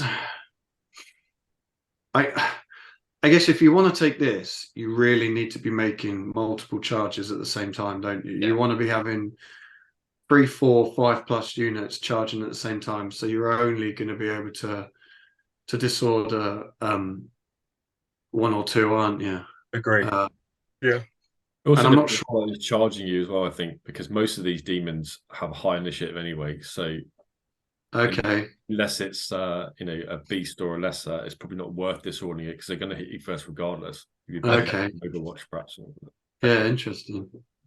Okay, and effects of blind. I mean, you don't really see it a huge amount. No, I was saying to Rob beforehand, it doesn't really come up very often. No, like a buff they've given this rule that's kind of, I'm not really going to use that very much. So yeah, but it's something to be aware of. I mean, concussive recon shotguns, are they concussive? They're concussive, aren't they? Yeah. Yeah, so they are out there, but yeah, it's just something to be aware of. Formless distortion. Neil, if you'd like to do the honors. Sure. When selecting a combat at the beginning of the fight subphase, roll a d3 for each unit entirely composed of models with this special rule that is locked in combat. All close combat attacks made by models in the combat with this special rule gain additional special rules corresponding to the d3 roll until the end of that combat. So d3 of 1, coruscating ectoplasma, so it gains concussive 1 and lance. On a 2, you get the lashing pseudopods, gaining reach 1. And on the 3, Vorpal Talons, so getting shred and sunder. So I guess this is a very Sinchy thing, is it? Just kind of, yeah. It your appearance and. So I think that it's not reliable, this, but it's certainly quite exciting, is what I would say. And there's no rule there that I wouldn't want. And I think that when we look at the weapons, having additional kind of buffs on particular weapons is pretty awesome. But this is for the risky chances kind of type of gamer. This is not a reliable way to build an army, for example. Is it? No, but you would have a lot of fun with this. Yeah, absolutely. That I agree. Yeah, I think probably the reach one is the least useful of those, I would say. I think because of the initiative is already so. Yeah, exactly. Yeah, okay. I think I'd want shred probably. Rerolls the wound would be huge. Yeah. Okay. Cool.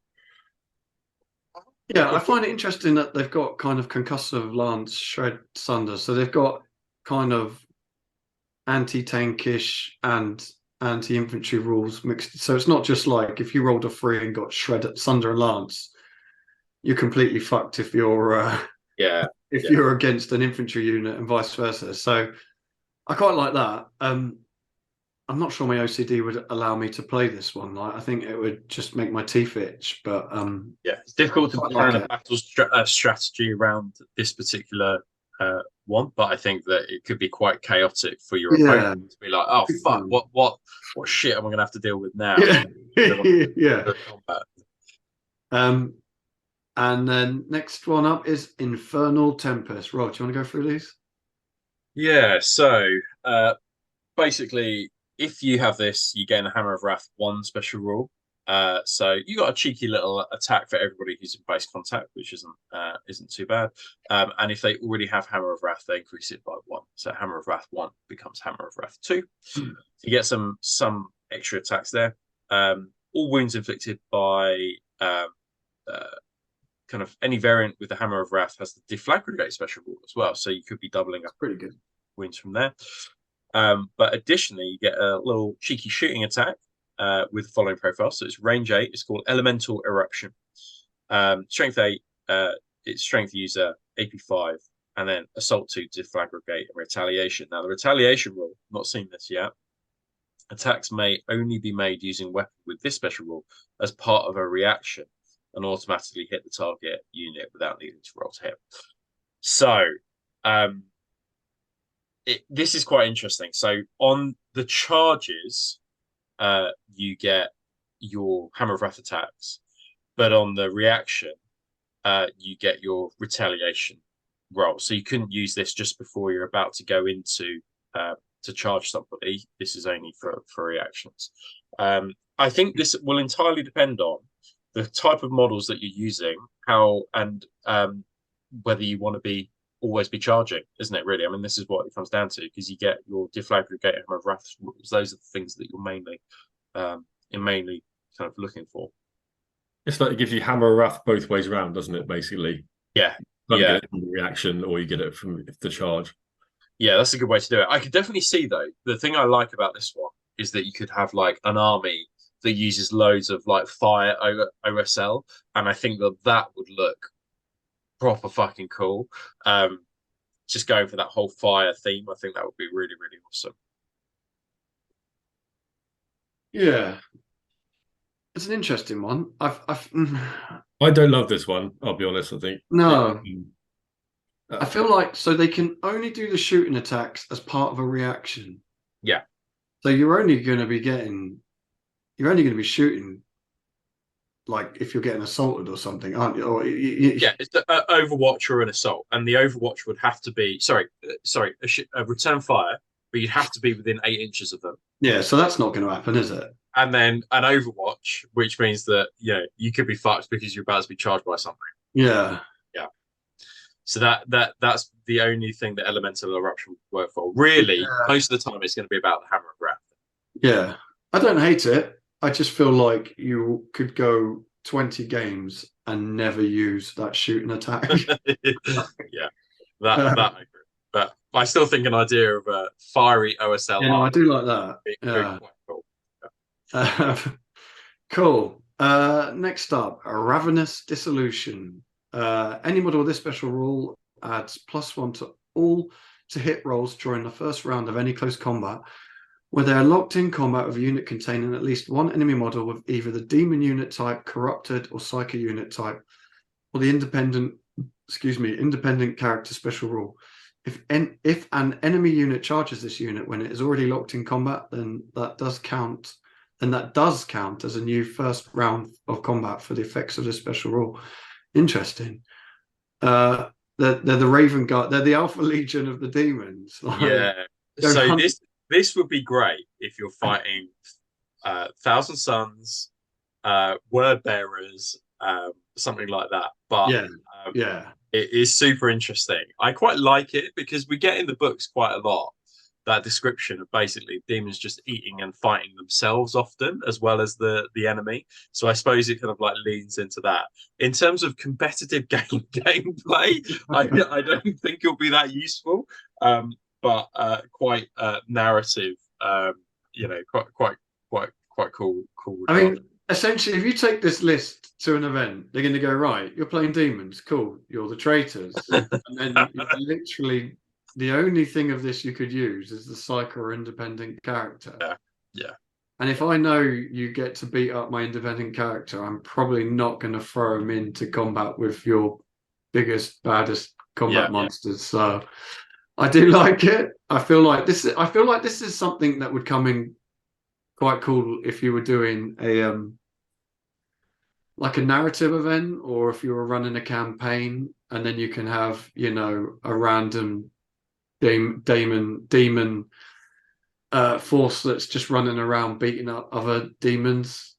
Something like that could be quite cool. Yeah, if you're part of a little gaming group and one of your players is Thousand Suns, you're just like, well, I'm just always going to be picking Ravenous Dissolution whenever I play you. And that's just going to fuck off the Thousand Suns player. Because I mean, again, you know, these rules, they don't all have to be like super top tier competitive gaming, do they? I quite like this, and like you say, there was I can't think of the demon's name, but there was a demon that hunted other demons, wasn't there, in the books? I'm sure there was. Fuck knows. There's I'm lots of sure there demons was doing lots of demony things. yeah, I'm sure I remember reading about a demon who basically was like demons are dickheads and just run around. It might be a 40k thing. I'm sure there was. Oh, I can't think what it's called, but yeah, basically he hunted demons. So yeah, I quite like the idea of that, right? Yeah, are we the bad guys?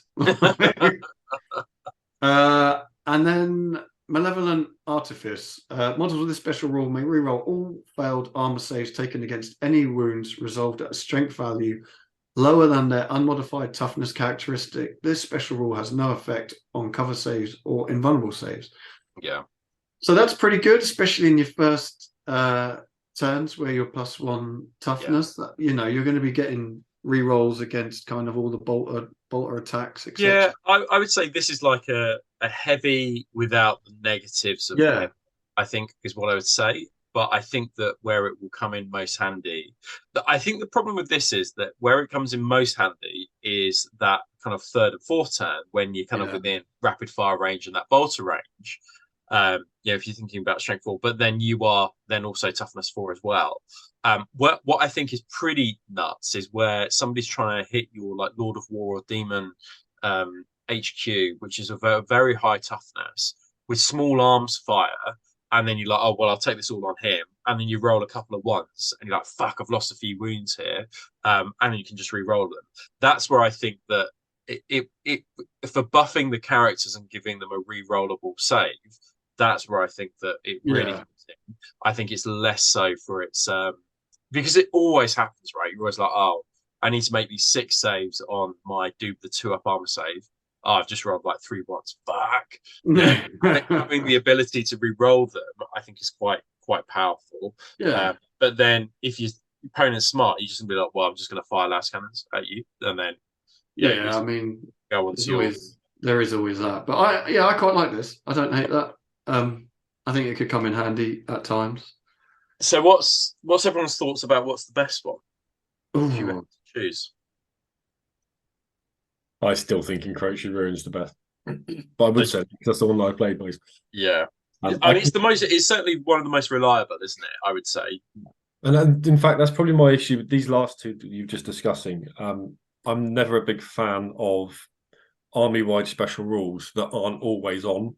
Yeah. Right. Yeah, something's got to trigger it. Like you get the bonus in the combat in Ravenous Disillusion if there's a particular unit type in combat with it. If not, nothing.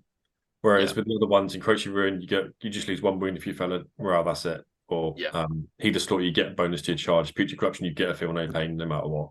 Yeah. I always prefer those. These ones, you're right, in a narrative setting, in a gaming group or a campaign, you could build something around these and make them a lot of fun. But I think day-to-day tournaments or events, narrative event plays, you probably wouldn't want to use these two. It's not going to come in, is it? No. Interesting. How about yourself, Lee? Which one do you think is the? I can't remember what it's called now. Corrupted, the Nurgle one. Yeah, the Putrid Corruption. That's probably the one I'd go for, but just because I've always had a soft spot for Nurgle rather than. But interesting. I think it's good. I think the ability to keep stuff on the board is obviously good. I just think I wonder how much the heavy would be restricting for an army that wants to be in combat. Yeah, they've got a lot of these units do have movement 8, and a lot of these like special units. Am I right in saying, Neil, that you can give wings to some of the bosses? Yeah, you can make them fly, or give them etheric flight, which has +3. Okay.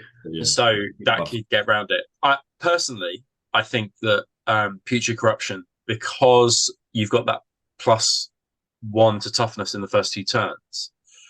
And then, if you just look at the troops choices, the fact that they would be toughness 5 combined with the feel no pain, it's going to make it really hard for a Marine army to double those guys out. I mean, swarms, at toughness 5.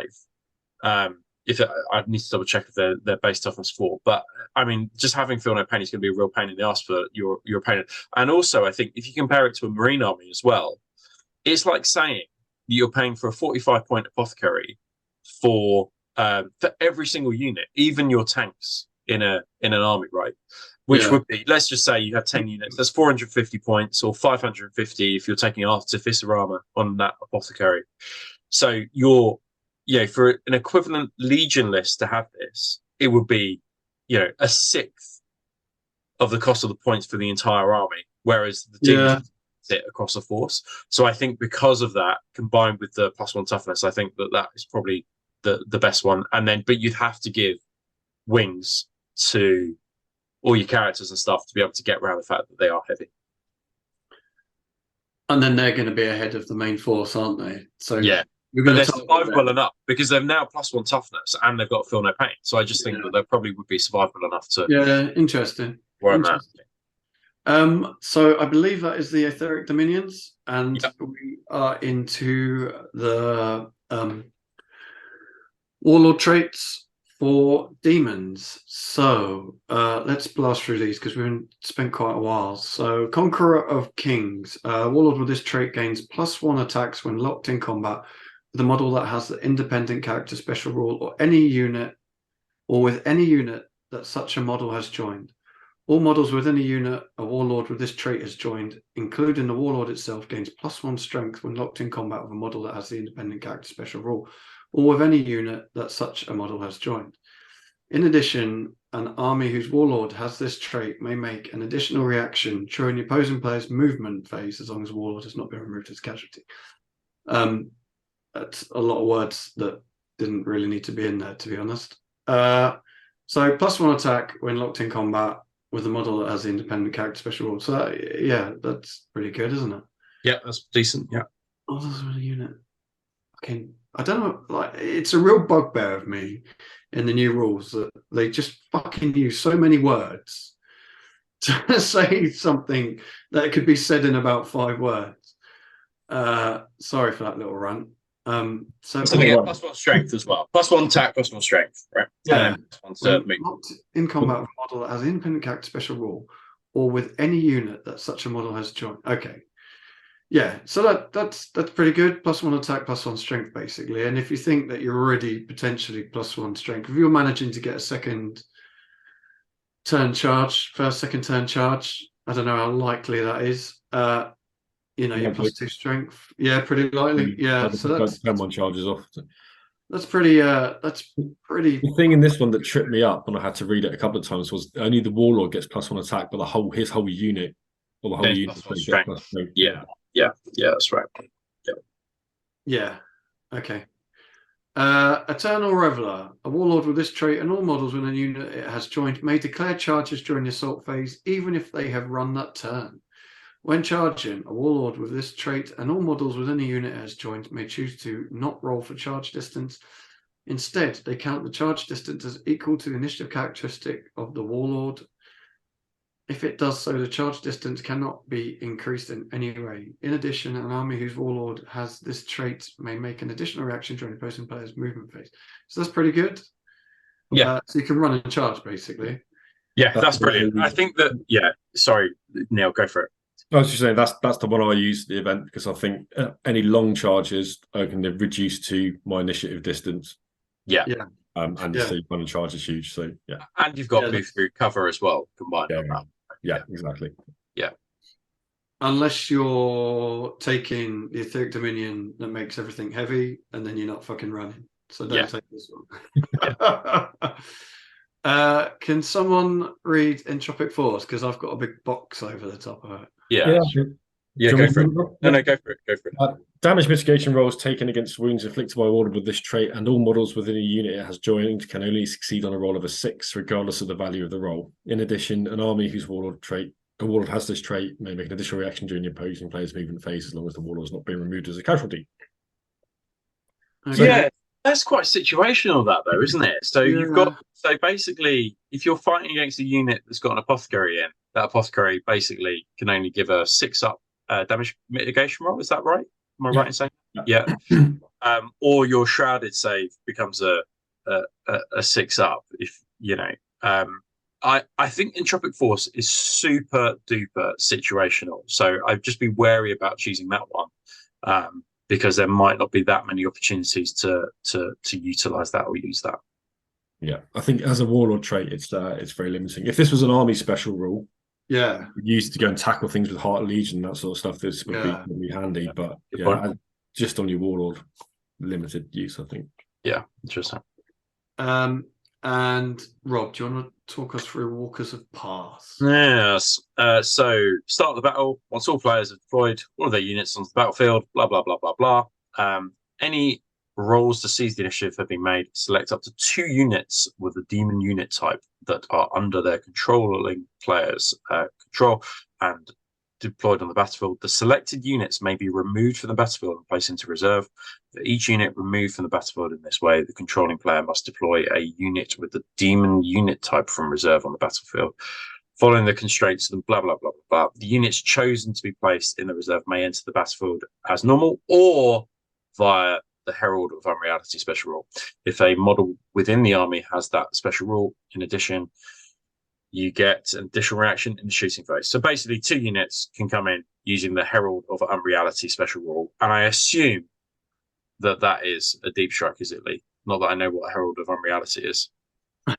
It's one of the I can't remember what it's called. One of the demon HQs can summon demons with that. Got it.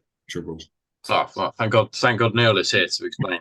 It's actually on the next page, isn't it? So yeah, so I think that makes it quite interesting, and that I think is quite interesting as well when considering putrid corruption, because if you can then summon it in, that kind of gets around a lot of your kind of issues of things being particularly slow. Yeah. Oh God. I actually quite like this one. I like being able to mess with people's minds, and you could deploy a couple of units, right over on the flank or something. You could put a couple of big units down, and then say you deploy first, and then your opponent deploys, and they're like, "Fuck, I need to deal with these 2 big units," and then you just go boink and take them off the table, and now they've got half their army over one side that was going to deal with that, and then you deep strike them in the other side. Yeah. So I quite like that, but I need to read this unreality thing before I make a proper. Well, it's on the next page, so we're good. Yeah. So they're the warlord. Are they all the warlord? Yeah, that's all of them. Yeah. I mean, apart from that damage mitigation one, I quite like the fact that there's no standouts. There's no I think they're all pretty all right, to be honest. Yeah, they're pretty decent. I think any additional movement I think are always the best extras to have. Walker of Paths, I think when we get to it, I think we can discuss it in more detail, but that's quite an interesting way to get your models in on the board. So yeah, interesting. Bit tricksy. So new special rules for the demons. I'm a bit concerned that we've been going on a bit, so I will literally blast through these. For ethereal invulnerability, model of the special rule gains an invulnerable save equal to the value listed in brackets. Invulnerable save cannot be taken against attacks made of weapons with the Force special rule. Yeah. Imperium Avatar. When a model with this special rule suffers an unsaved wound with the instant death special rule, it is not immediately removed as a casualty, but instead loses D3 wounds instead of 1 for each unsaved wound with the instant death special rule inflicted on it. It's just like a dreadnought in it. Yeah, basically. Immaterial blades. When rolling to wound for a model that has the immaterial blade special rule, or is attacking with a weapon that has the immaterial blade special rule, for each to wound roll or armor penetration roll of 6 or higher, the controlling player resolves these wounds or penetrating hits at the AP value listed in brackets instead of the weapon's normal AP value. Okay, cool. Unbound. Some demons, such as Kabanda or Samus, have multiple profiles representing the different manners in which they manifest. A model with this rule cannot be included in the same army as its bound version. Okay, yeah, so no 2 Samuses, basically. Can't be dickheads if you're thinking about doing that. Like, go fucking. Not that you could do it anyway, because you can't add anything to this army. No, yeah. Here we go. Herald of Unreality. An army that includes a model with this rule may select up to 2 units from the same detachment that have the Daemon unit type to be deployed in reserve at the beginning of the battle. If an army includes more than one model with this rule, they may select one additional unit that has the demon unit type. Oh, interesting. Okay. The army with this rule, blah, blah, blah, blah, blah, blah, blah. The chosen units may only enter play by means of a warp rift. No reserve rolls are made for these units. Interesting. So if you take 1, you get to reserve 2 units. If you take 2, you get to reserve 3 units. Yeah, exactly. Instead of making a shooting attack, the controlling player of a model this special rule may place a blast 3-inch marker in base contact with that model and not over any other models to represent the warp rift. The model's controlling player may then choose to move one of the demon units that were placed into reserve using this special rule onto the battlefield. That unit moves onto the battlefield from any point along the edge of the blast marker placed to represent the warp rift as if it was entering play from reserves, treating the warp rift marker as though it was the controlling player's battlefield edge. Okay, interesting.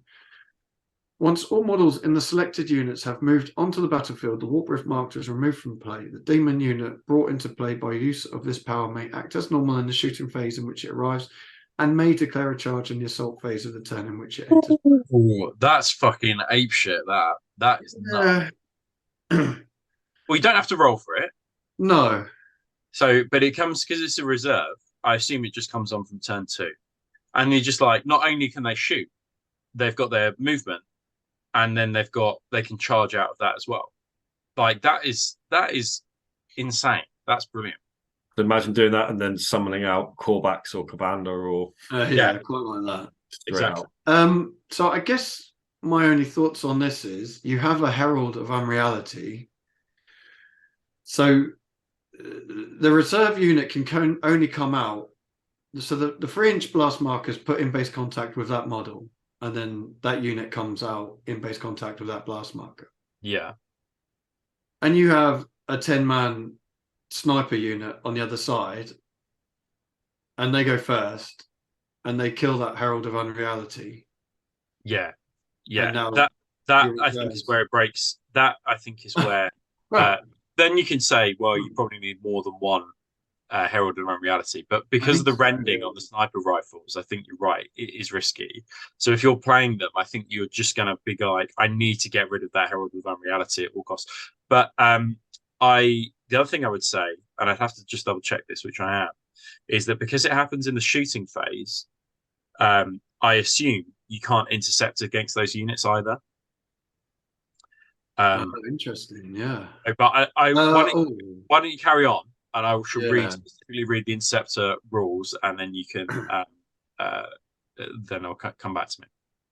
So again, my only other thought on this was if you were using a Warlord trait where you can deploy 2 units and then remove them, and you've only got one Herald of Unreality, then obviously your opponent's just like, well, I know where they're coming out. They're coming out next to that model there. There's no, there's no secret where it's going to be coming out. You can't deep strike them into the back lines. You know what I mean? That's my only thought on that.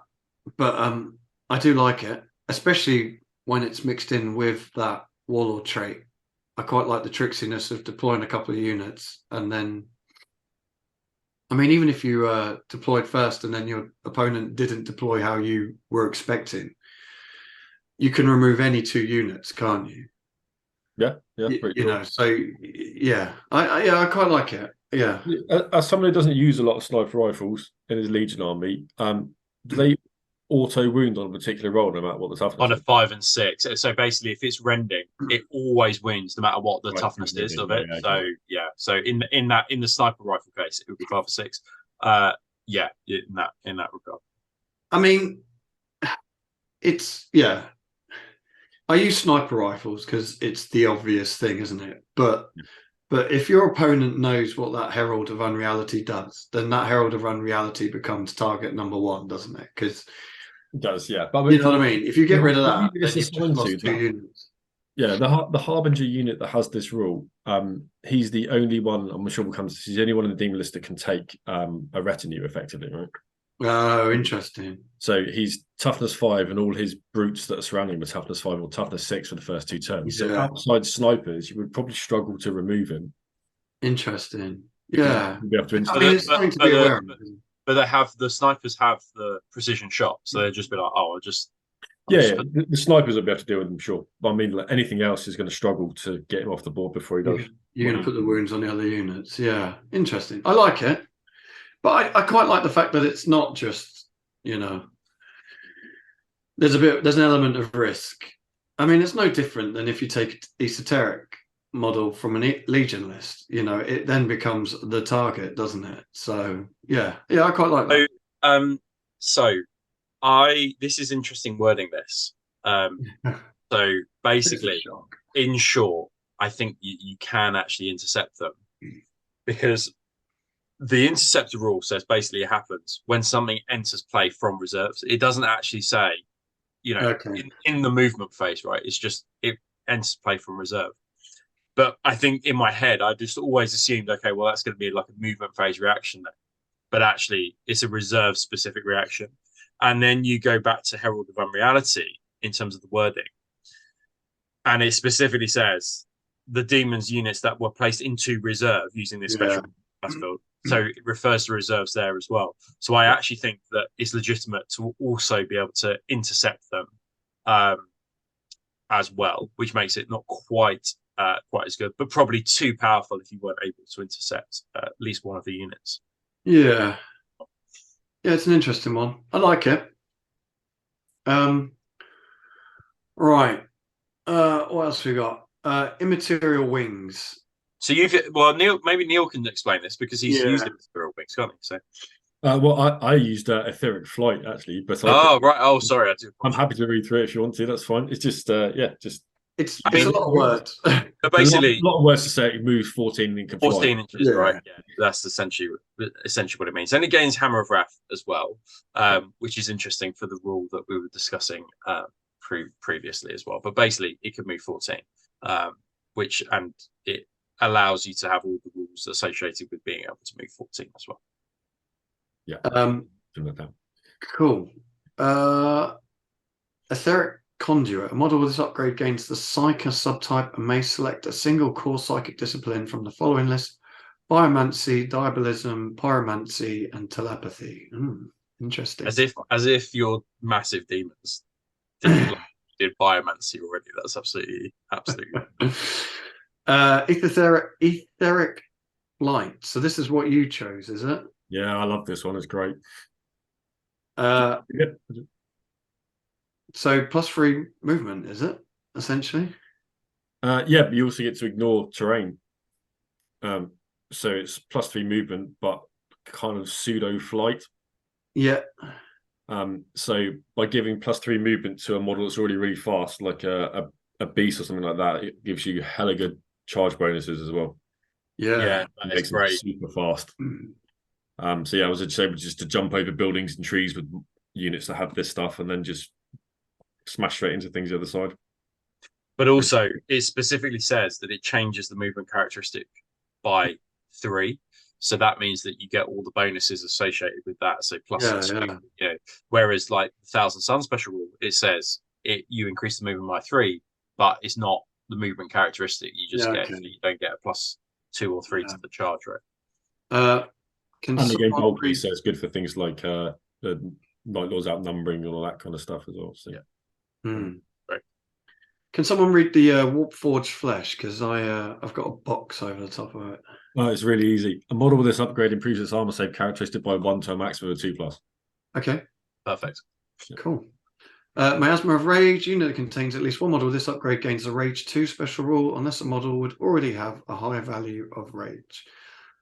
Rage is always good. Dark Flame. A model with this upgrade gains the following weapon: Template, Strength 5, AP 5, Assault, Torrent 5 inches, Fleshbane.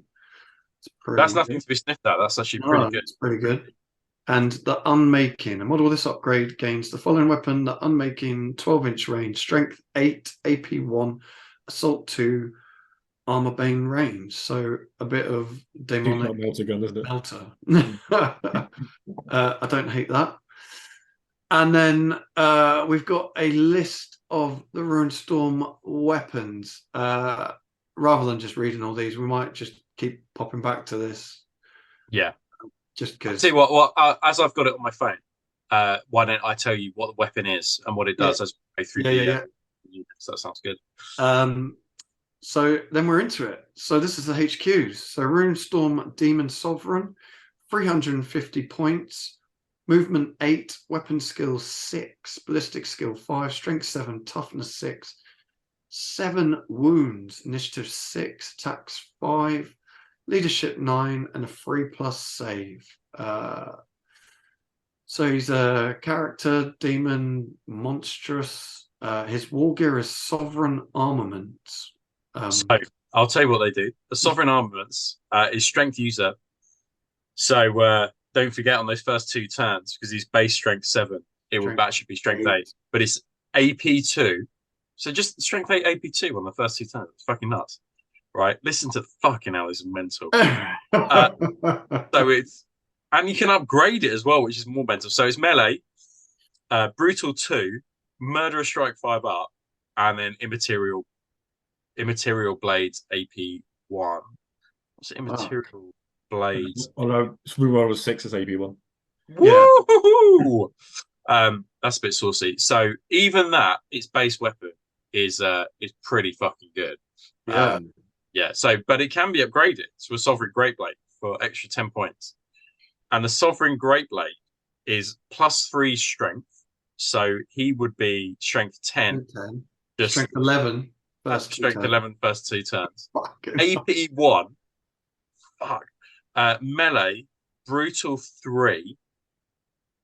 Murder strike 5 up, but it is unwieldy, so he'll go last. So that's it. He ignores unwieldy because he's monstrous, Rob. Oh right, so he ignores it because he's fucking monstrous. Fuck. Unwieldy. Fuck. That's fucking ape shit then. That's absolutely. I can't see why there's not a reason there. If it ignores unwieldy, there's not a reason why you wouldn't ever just upgrade it. Yeah, and I did, and you would absolutely. Yeah. Mad. Fuck me. The difficulty with this one comes into rein people in to not take 2 or 3 in an army because they are absolutely. And he can't even be instant kill, can he? Because he loses D3 wounds on instant deaths. Yeah. Because he's got Imperium Avatar and he's got It Will Not Die. That's fucking nuts, isn't it? That's absolutely crazy. And then you can add on for however many points, up to 3 of any of the things that we described in the previous previous thing. I don't think it's worth going back to them, but adding like etheric flight for an extra 3-inch movement, for example, a little warp forged flesh for 25 points to give him a 2-up armor save, right? Fuck, that's fucking ape shit. I'm a big fan of this. I also gave it the etheric conduit to give it that horrible telepathy to turn off reactions before you get charged. Man alive. Yeah, it's a horrible beastie. I find it interesting that he's a character and not an independent character. None of them are independent characters. Are they not? Okay. So anyone that joins any demons on these HQs is cheating. So he is just running around on his own. Yeah, so that's the downside. Apart from the Harbinger, which we'll come to. Okay. And interesting, I did see at an event someone had a disagreement with someone else who was playing demons, who was effectively joining 2 sovereigns together because of a word in the monstrous rule that says you can't join a monstrous unit unless you're also a monstrous creature. Monstrous as well, yeah. So I think you have to be an independent character to be able to join. Yeah, that's exactly what I was going to say. I think that actually. So if you had 2 independent character monstrous units, then they could join each other. Otherwise. Or even if you had one, as long as one of them is an independent character, I think you can make. Yeah. But you haven't got any. So. Fuck, that's mental. Like, I don't. Yeah, that's absolutely crazy. Cool. Should we go on to the next one? Because I'm just conscious that we've got 40 minutes for Neil, and then we've got to lose him. HQ Runestorm Demon Hierarch. 250 points. Movement 8, weapon skill 5, ballistic skill 4, strength 5, toughness 5. Wounds 4, initiative 5, attacks 4, leadership 8, and a 3+ save. He has infernal armaments. So strength user, AP3, melee, brutal 2, and then immaterial blades, AP2. Okay. So he's not. So what's your thoughts on take on this one now? He's trash. Oh, right, interesting. I mean, it's just not comparable, is he? To the No, for 250 points, Yeah. anywhere near as hard. It's not anywhere near as resilient. It will not die as a one less. It's just, even with the upgrades, it's nowhere near as good. This thing should be probably about 175 points. Got it. Interesting. Yeah, the Interesting. infernal armaments, I think, is the thing that really, really lets us Yeah, down. it really hammers it. And I've used it in a couple of games. It's been killed really quickly because it just doesn't survive. Cool. Interesting. So Neil's advice is just go for Right, your demon sovereign. Yeah, just go Right. for the wackest one. Ruinstorm Demon Harbinger, 135 points. So he's a excuse me, demon character. Has the Harbinger blade. I'll tell you what that does. So the Harbinger's blade is strength user AP3, is melee, murderous strike 6 up, and immaterial blades AP2. Okay, and then so this is the guy that you can take attendants. I'm guessing, are the attendants basically the brutes? Yeah, brutes. Yeah. Okay, so he can take up to 3 demon attendants, which kind of makes it sound that they just like wait on him, like bring him food and wipe his chin. So 45 points each. And they are movement 8, weapon skill 5, ballistic skill 3, strength 5, toughness 5, wounds 3, initiative 5, attacks 3, leadership 7, and a 4+ save. And they have infernal armaments, which was the thing before. So that's AP3, is it? Yeah. Strength user AP3. Yeah. Interesting. And then this is the guy who has the Herald of Unreality. So this is the guy that can summon.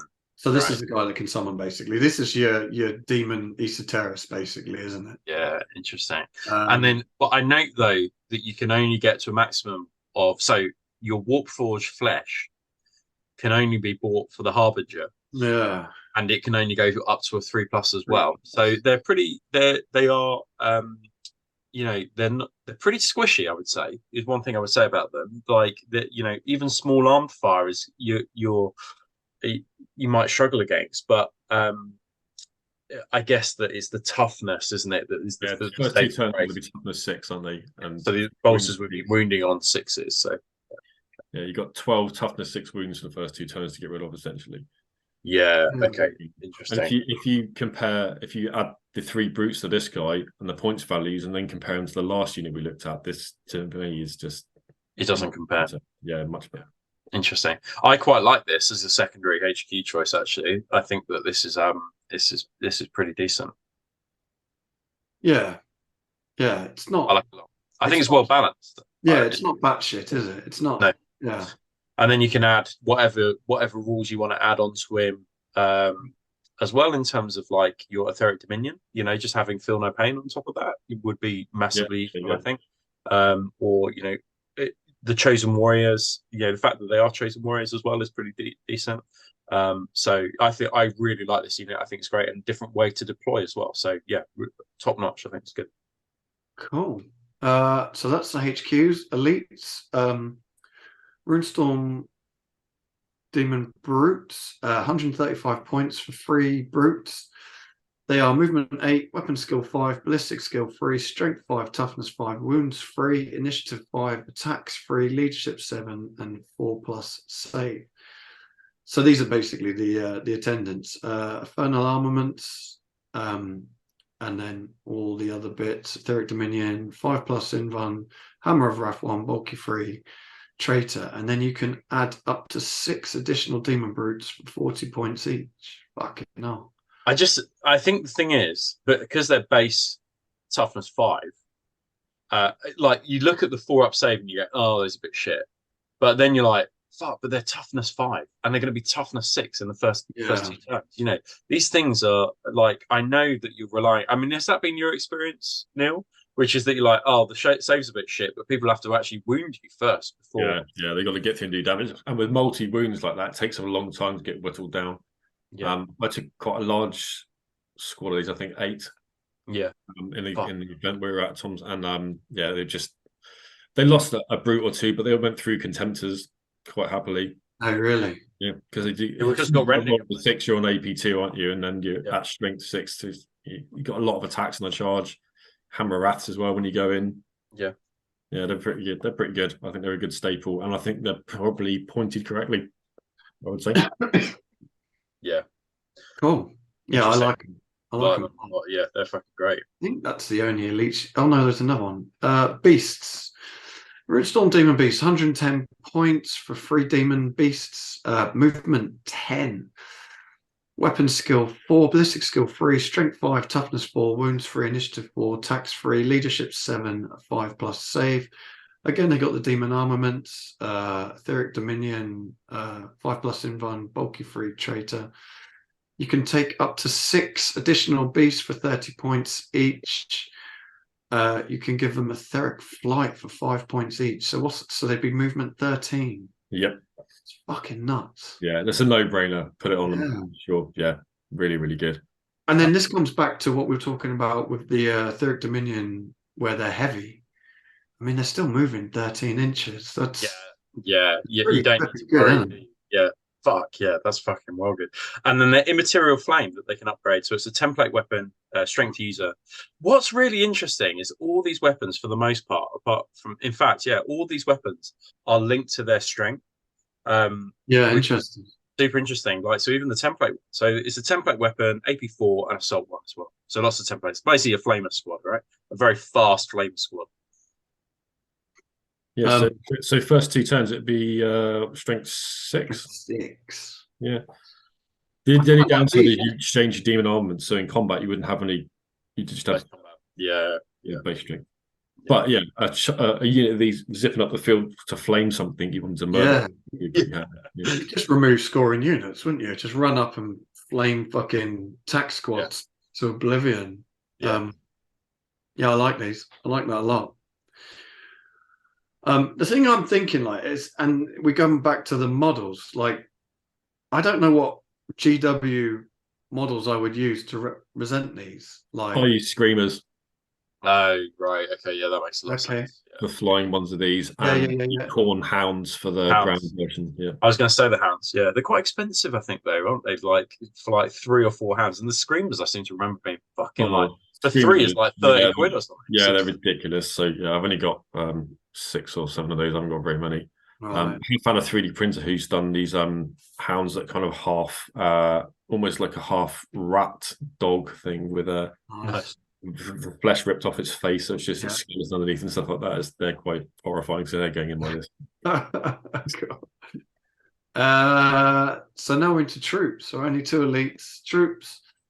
Runestorm Lesser Demons, 120 points for 10 demons. Movement 7, weapon skill 4, ballistic skill 3, strength 4, toughness 4, 1 wound, initiative 4, 2 attacks, leadership 7, 5+ save. These are line. They come with demon armaments.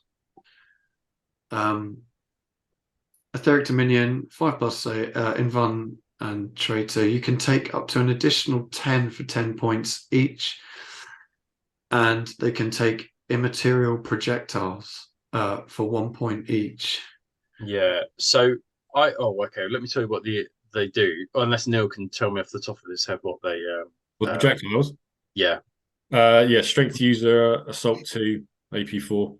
That's not too bad, is it, actually? For again, you lose your demon armaments because it's a swap. Okay, yeah, I probably wouldn't want to lose. Okay, yeah, I didn't. Yeah, fuck that. So what I would say is, some of the things I've noticed about this is that if you're playing or know you're going to play Siege of Chthoni missions,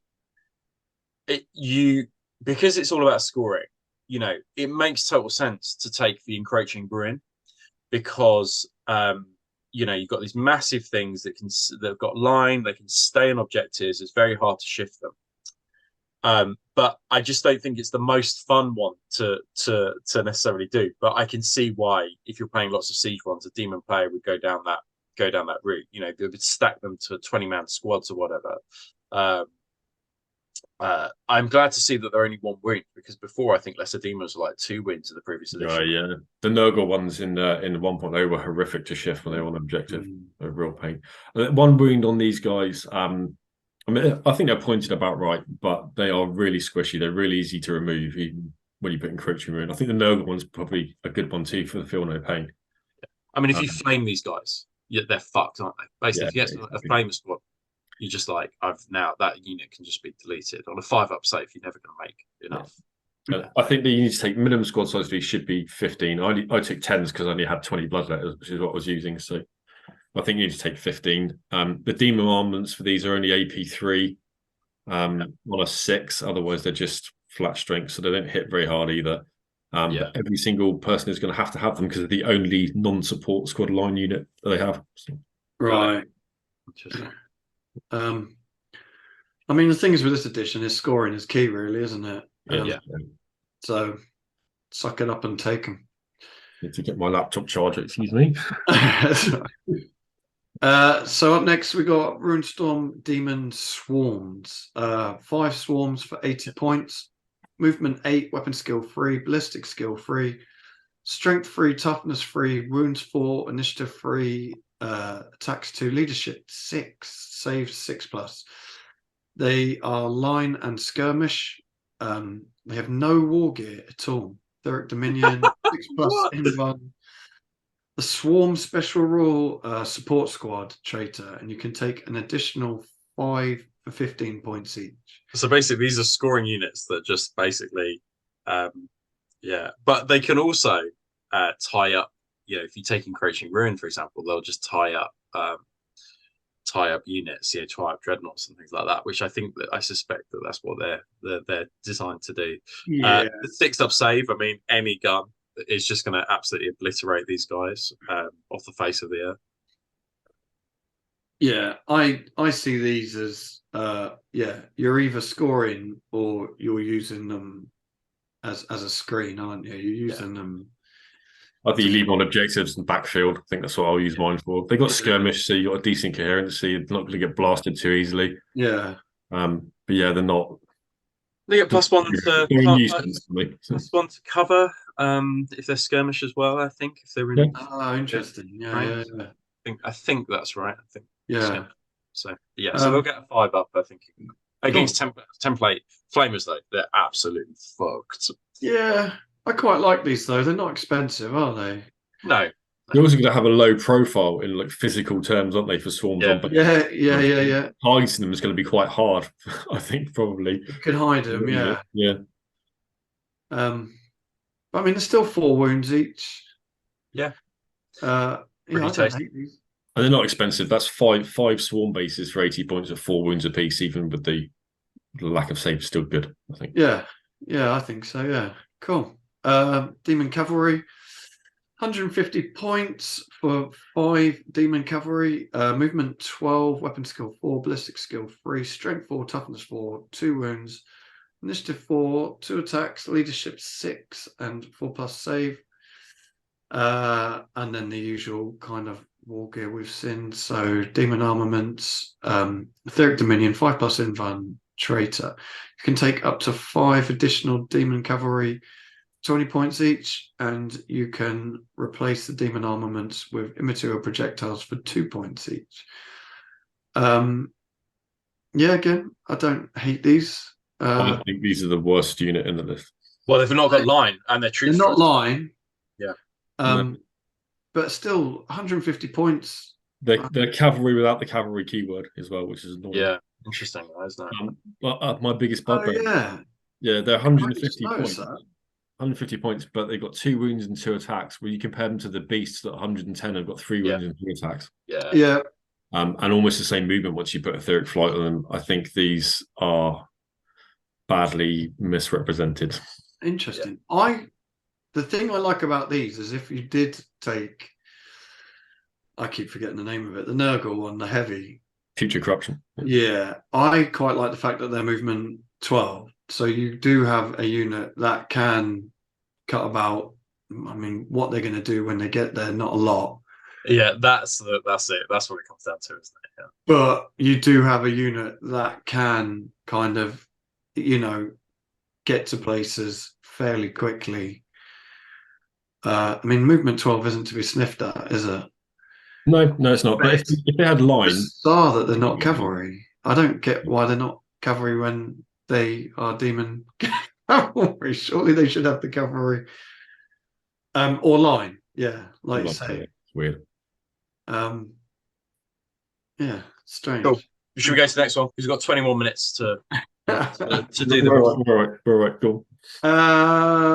Runestorm. So we're into fast attack now. Runestorm Demon Harriers, 150 points, 10 Demon Harriers, movement 7, weapon skill 4, ballistic skill 4, strength 7, toughness. Fucking strength 7, strength 4, toughness 4, wounds 1, initiative 4, attacks 1, leadership 7, and a 5+ save. They've got demon armaments, immaterial wings, etheric dominion, 5+ invuln, and they can exchange their demon armaments for immaterial projectiles for 1 point each. Okay, so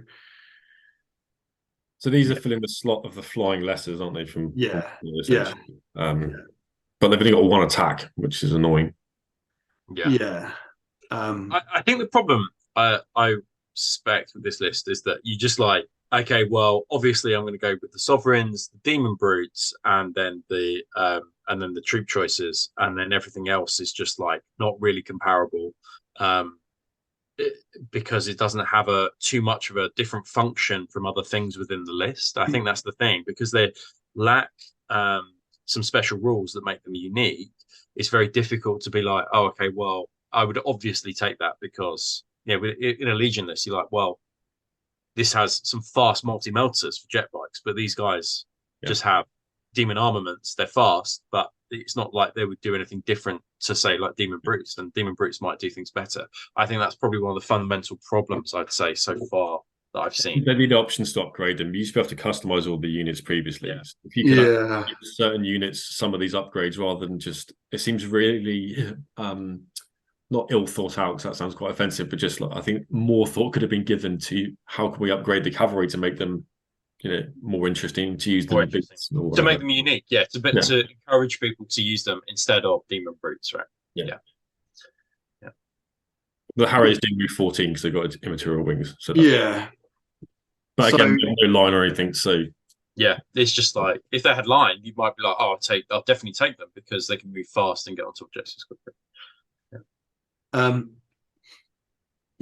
think these suffer from the cavalry thing as well, as they're fast, but they're not going to do a lot when they get there. Interesting. And we're into heavy support. So Greater Ruinstorm Demon Beast, 150 points for 1 Greater Beast. Movement 8, weapon skill 4, ballistic skill 3, strength 5, toughness 5, wounds 5, initiative 3, attacks 4, leadership 6, save 4+. So he's a monstrous demon.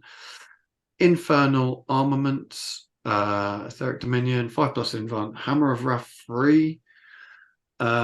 And you may take up to 2 additional greater beasts at 125 points each. Interesting. So what is this? So basically, I've run out of elite slots because I've taken demon brutes. So now I'm taking Greater Ruinstorm Demon Beasts. Is this what this is? Do you think, or is there something that I'm missing with this unit? I don't really know what this unit is. Right. Yeah. I've used it. It's a bit strange.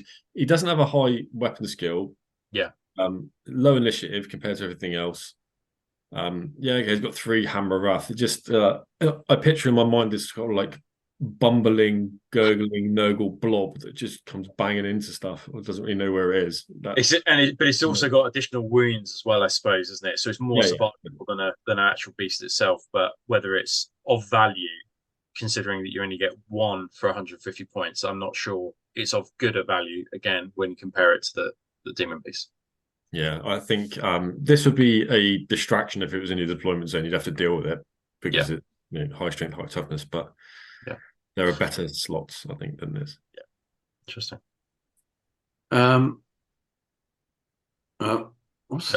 This is the same one, I think. Yeah. I think is that one then? Because there should be Ruinstorm Demon Behemoth somewhere in there. I fucked it up, and oh no, that's all gone wrong. I've got it on screen. I can read it out for you if you want. Yeah, if you could, that'd be great. Please. Okay, so Demon Behemoth, 350 points. Whoa. Okay. Movement 8, weapon skill and ballistic skill 4, strength 7, toughness 6, wounds 7, initiative 3 again, attacks 5, leadership 7, 3 plus save.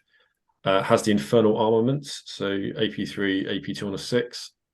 4 up invulnerable, empowering avatar, hammer wrath 3, it will not die 5 plus, bulky 7. And it can have 2 of the following options: immaterial wings, etheric flight, miasma of rage, warp force, flesh, or dark flame. And you can upgrade his infernal armaments to a behemoth blade for 30 points, which Rob probably has on his. Yeah, so behemoth though. So that all sounds pretty good actually. I can see a space for that. And I think you'd stack your heavies with those rather than with anything else. So behemoth blade is strength user, AP2. Melee brutal 3, motherfucker. Thunder immaterial blades, AP1. So basically, this is like the equivalent of a Leviathan Dreadnought, isn't it? This is your Leviathan Dreadnought within your army. But you can make it faster. But you can make it much faster. Yeah. Okay, that's pretty. I like the Behemoth. That's pretty cool. Yeah. I have a slight, well, not issue exactly, but when you compare this at 350 points to the Sovereign at 350 points, which one would you take? Probably the Sovereign, I thought. Yeah, I think the Sovereign's better, but yeah, not even just a ton, like it's significantly a chunk better. Yeah. So I guess what they're doing is, because you're going to eat up your HQs with the Sovereigns and probably the guy that can summon, and so you've got a few slots left over to be able to stack them in the heavies, I guess. But yeah, I mean, you're not going to get a lot of those in a 3K game. No, it wouldn't be. No. Well, I think this may be slightly over points. I think maybe like 300 would have been better. Yeah. Interesting. Okay, cool. Ruinstorm Archdemon League. Yes, Lords of War, Ruinstorm Archdemon, 500 points for a single Ruinstorm Archdemon. Movement 8, weapon skill 7, ballistic skill 5, strength 8, toughness 8, wounds 8, initiative 6. This is fucking nuts. Whoa. 6, leadership 9, save 3 plus. It's a demon gargantuan and it has the behemoth blade. Have we talked about the behemoth blade? Is that what we just talked about? Literally just so strength user AP2. Yeah. Etheric Dominion 4 plus Invan Eternal Warrior. Hammer of Wrath D3. It will not die 5 plus. Bulky 9 traitor. So I'm guessing this dude's meant to be like massive. Yeah. So why the fuck does he have a D3 Hammer of Wrath? And this dickhead has 3 Hammer of Wrath. Anyways, and then you can upgrade Etheric Conjurer, Immaterial Wings, Etheric Flight, Miasma of Rage, Dark Flame, the Unmaking, and Warp Forged Flesh. Fucking hell. He's pretty nuts, right? Yeah, I like this. This is your prime arc. You're going to tell us we're all wrong now. No, he's brilliant. I mean, weapon skill 7. That's fucking brilliant. Yeah, like the other ones have all been shit weapon skill. Yeah, strength toughness 9 for the first 2 turns as well. It's just yeah. So this is your prime arc killer, right? I mean, there's not many. I mean, Alfarius would definitely get smushed by this guy. Yeah, this is fucking awesome. Yeah, he's tough. I think if you give him the Miasma of Rage and Warp Force Flesh, so he's got 2 up and then 8 attacks on the charge. He's really potent. Yeah, that's great. Awesome. Yes. It's interesting. It's only 150 points more than the last guy we looked at, and this guy's mega. Yeah, it's not comparable, is it? Yeah, that's I mean, I kind of feel like, I mean, your demon list is essentially going to be a load of dickheads that are scoring, a load of dickheads that are kind of doing bits, mixed in with a few of these guys that are absolutely just fighting the good fight and kicking fuck into everything. Yeah, it's interesting. So we've got Commander Unbound. Demon. So we have done Commander previously, and I think the only difference, and Neil might be able to tell me, the only difference is that he is unbound. This is the same Commander, but he's just unbound. Is that right? Is that right, Neil, or is there a difference? I think so. I had a look. I couldn't see any difference between the 2 profiles when I had a look. Although I'm not sure the bound guy's 575, is he? I think he's. Oh, I I think can't remember. I think he was 575. Yeah, I think Was he he? Okay. was. Yeah, I'll double check. But I think if you want to see a full show an in-depth one, then go have a look at Unbound, because the only thing that's different, I think, here is that he is unbound. I'm just looking at him now. No, he's 525 in the battle list. Oh right. Oh, Unless they factor it, he's 525. Yeah. I think you're. Interesting. That's great. But one that wasn't in the one that we did was actually Callback's Utterblight. This is the first time we've seen Callback's Utterblight. So I wonder if we should spend a bit of extra time on him, Lee, because Let's do it. Callback's Utterblight Unbound, 430 points. Demon Lord of the Runestorm, the corruption of hope, the ever hungry. Fuck me, that's me. I am Callbacks. And he's like Nurgle, isn't he? So, Yeah, shit. And I've got a stinking cold. So Callbacks is movement 7, weapon skill 7, ballistic skill 5, strength 7, toughness 8, wounds 9, initiative 5, attacks 5, leadership 10, 4+ save. He's a demon character, monstrous, psyche, unique. His war gear is Noxious Maw. He has to take the Putrid Corruption Dominion. 4+ Invuln, Imperium Avatar, Adamantium Will, 3+, Hammer of Wrath, D3+1. They love these random Hammer of Wrath. Herald of Pestilence, Noisome Tide of Flesh. It will not die, 4+, Unbound Traitor, and his Warlord trait is Lord of Decay. So what does that mean? So Warlord, Lord of Decay, Callback's Utterblight Unbound may always be selected as an army's Warlord, even if it's not part of the primary detachment or an HQ choice. If chosen as the army's Warlord, Callback's Utterblight Unbound automatically has Lord of Decay. Okay, yeah, cool. All units with a Demon unit type in the Etheric Dominion Putrid Corruption Special Wall within 3 inches of Callback's Utterblight Unbound can reroll failed damage mitigation rolls provided to them by the Etheric Dominion Putrid Corruption and Feel No Pain X special rules. In addition, an army whose Warlord has this trait may make an additional reaction in the movement phase as long as Callback's Utterblight Unbound has not been removed as a casualty. Whoa. Okay, so yeah, so you could take him, surround him with like a bunch of absolute shit kickers, and like they can re-roll their Putrid Corruption saves. So you would only really take this guy to get them to maximize the full benefits of this in a list that also is taking the Putrid Corruption Etheric Dominion, I think. Yeah. Which is kind of how I feel narratively it should be anyways. Yeah. Like they've always hated each other, haven't they? So yeah. Surround this guy with brutes because they're going to be a bugger to wound anyway, and then rerollable Feel No Pain up with horribly hard to shift. Yeah. Fucking love it. Does Corax get that? Does he Callbacks get that himself though? So all units with the demon unit type. I would guess so. Yeah. Well, yeah, he must do. Yeah. He has the demon unit type. Interesting. Okay. And he's within 3 inches of himself. Of himself, yeah. Yeah, technically, yeah, that's true. Noisome Tide of Flesh. Callback's Utterblight Unbound suffers no penalty for moving or charging through difficult terrain. In addition, when Callbacks is destroyed, nearby units suffer a Strength 6 AP-hit for each model within 5 inches that does not have the demon unit type. Any unit that suffers 1 or more hits from this effect must make an immediate pinning test. Once all hits and pinning tests are resolved, Callback's Utterblight Unbound is then removed from battle. Cool. Yeah, fair play. I quite like the fact that he like splatters over. He just everyone's just like their big pin. So his war gear, Noxious Maw, strength +1, AP2, melee murderous strike 4+, and he is strength. So he'd be strength 9 on the first 2 turns. Yeah. Don't hate that. Herald of Pestilence. So he is a psyker and gains the biomancy disciplines from the core psychic discipline. So could he boost his strength even more with biomancy? Yes, you can. You would be able to. Yeah, strength and toughness. Yeah. I like him a lot. I mean, what is he? 430 points. So he's cheaper than.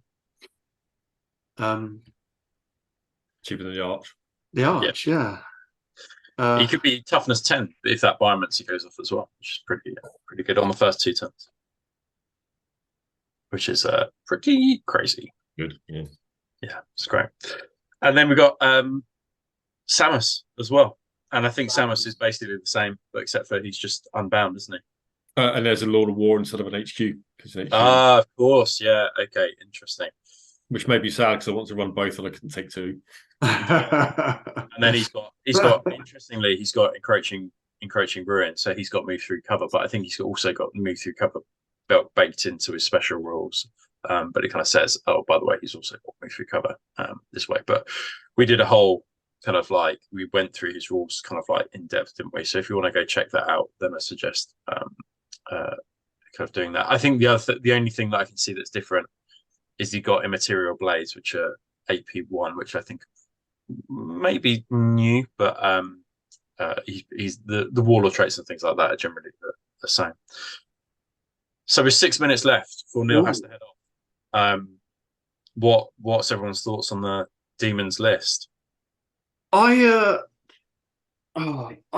can see where people are coming from when they say that it's lost a little bit of flavor. I think in terms, I'm 50-50 on it, to be honest. So for those that don't know, in the previous edition, you could add upgrades to each unit, basically, couldn't you? So you could add, you could increase like their AP, you could give them wings, you could give them shooting attacks. I think there was one that increased the strength and one that increased the AP, or one that made them AP2 or something, was it?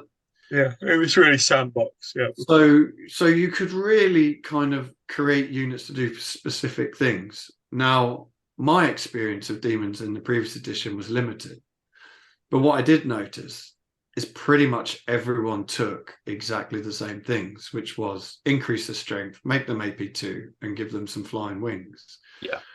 So I think it is a bit of a shame that you've lost the ability to make units, you know, kind of almost like, this is anti-Terminator unit, this is anti-infantry unit.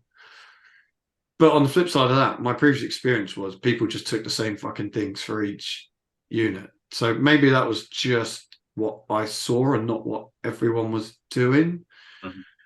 But yeah, I could see there being units there that you'll just never take. You'll just never take them. And then units that are just almost like a must take, really. Like, why would you not take the main HQ dude? Because he's just absolutely fucking chopping heads. Yeah. I don't know if that's how you found it. If you've just feel like some units just are almost a bit pointless. I think some of them are dreadful. Yeah. And it's a shame because some of them are really good. I think things like the Sovereign it's almost too good. It always feels like it should be a 0-1 because it's so powerful. Yeah. You know, we got an event in February and someone messaged me beforehand saying they wanted to take demons. Now the rules are out. Fine, no problem. They said, oh, they're going to take 160 lessers and 3 demon sovereigns. Fucking hell. So that's just...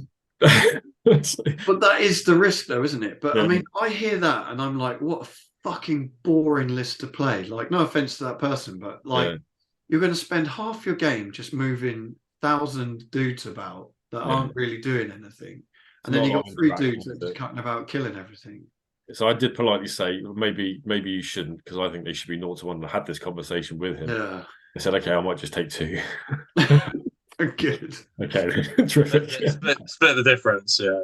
Okay. Yeah. So yeah, I think there are some units that are really, really good, like the Sovereign, like the Archdemon, like the Brutes. There are some that are really lacking. My biggest bugbear probably is the Cavalry, because they're just so...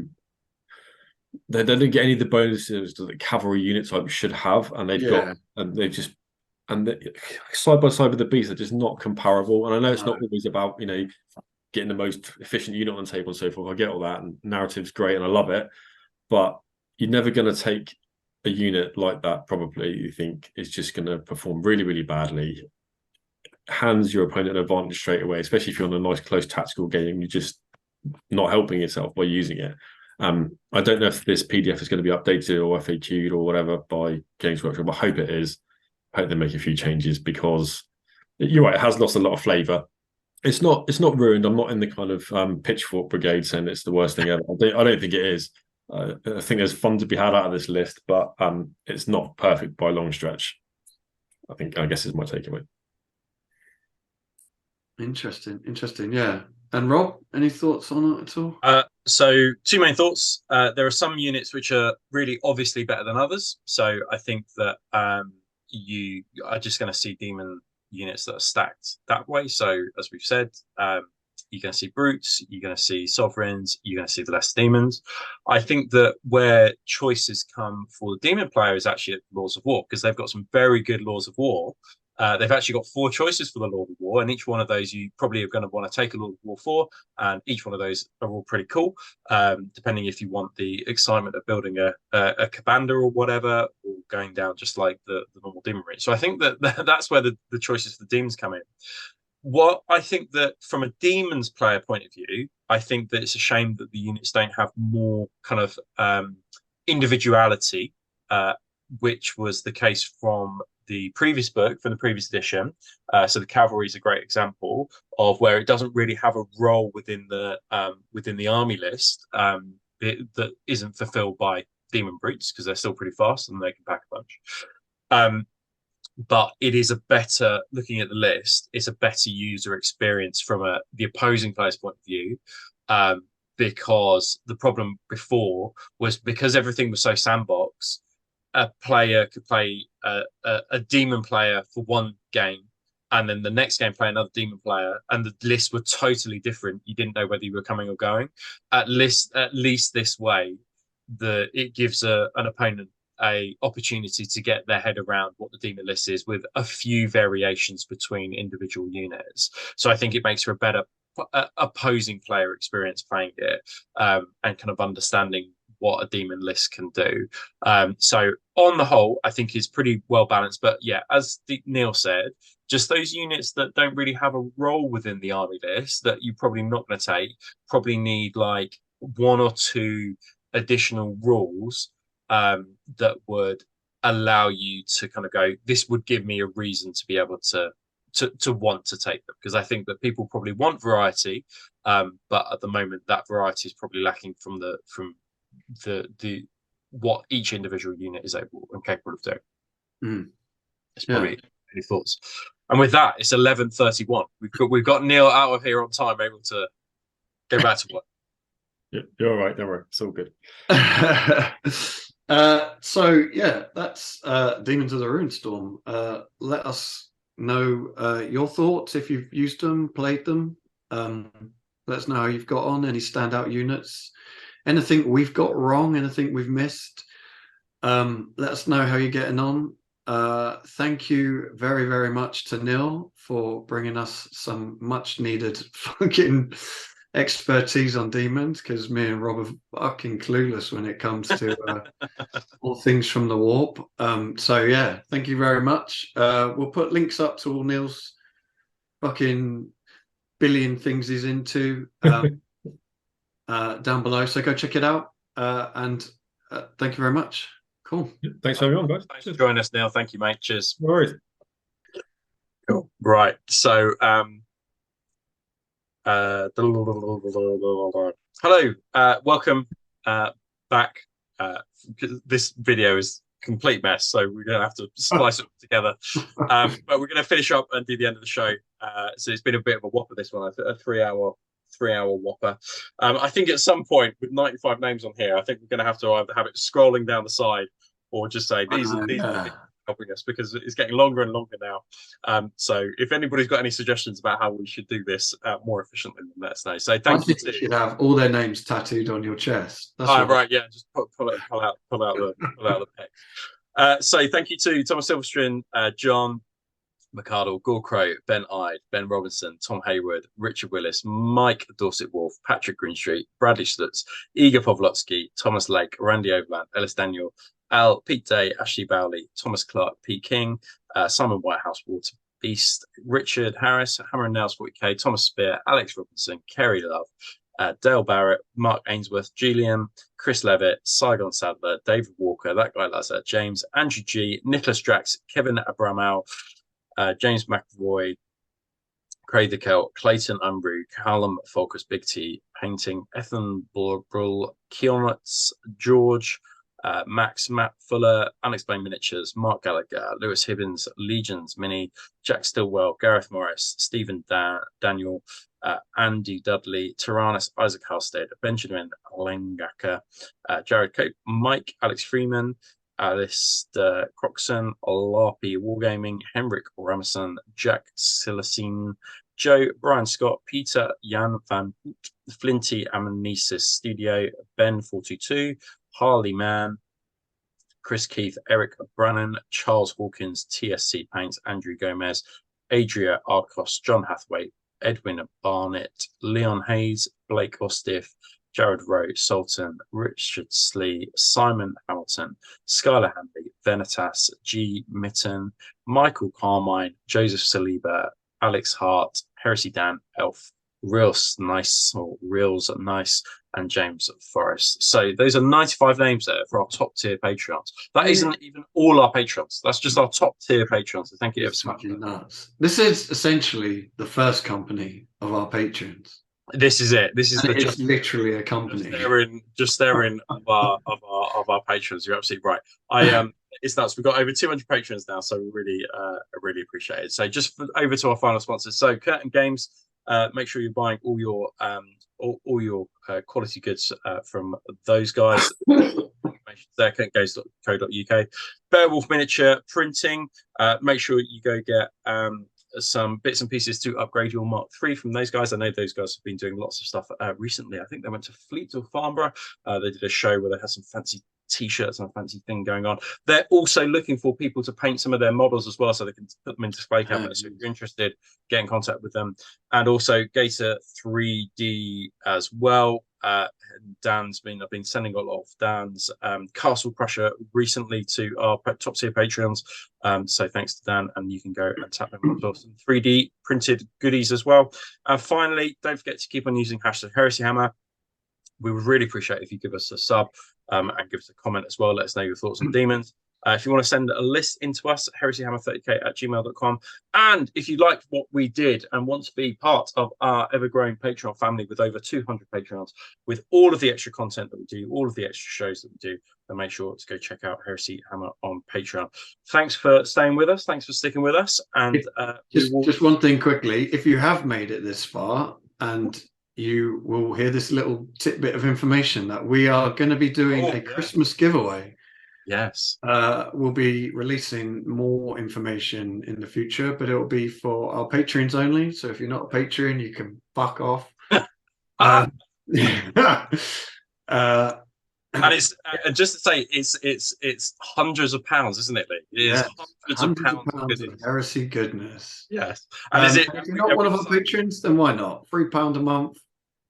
Cheaper than a cup of coffee. So absolutely. Yeah. And is it all the hundreds of pounds worth of Harry stuff? Is it just going to one person? Is that how we've decided? It'll just be going to one person. We were going to do like a little bits of giveaway, but we were like, fuck it. You know what? Christmas time, one person can have fuck ton of toys. A big fuck ton of toys. And just to give you a sneak preview of the sort of things we're going to be giving away. Yeah. So, so if you made it to the end of this video, you will know that there is a giveaway. Just comment giveaway at the bottom and say something like, I made it to the end, giveaway. So yeah, make sure you are sub to our Patreon to be a part of that for our December Christmas giveaway. Awesome. Well, with that, Lee, I think we're going to head off. Farewell, everybody. Bye-bye. Cheers, guys. Bye-bye.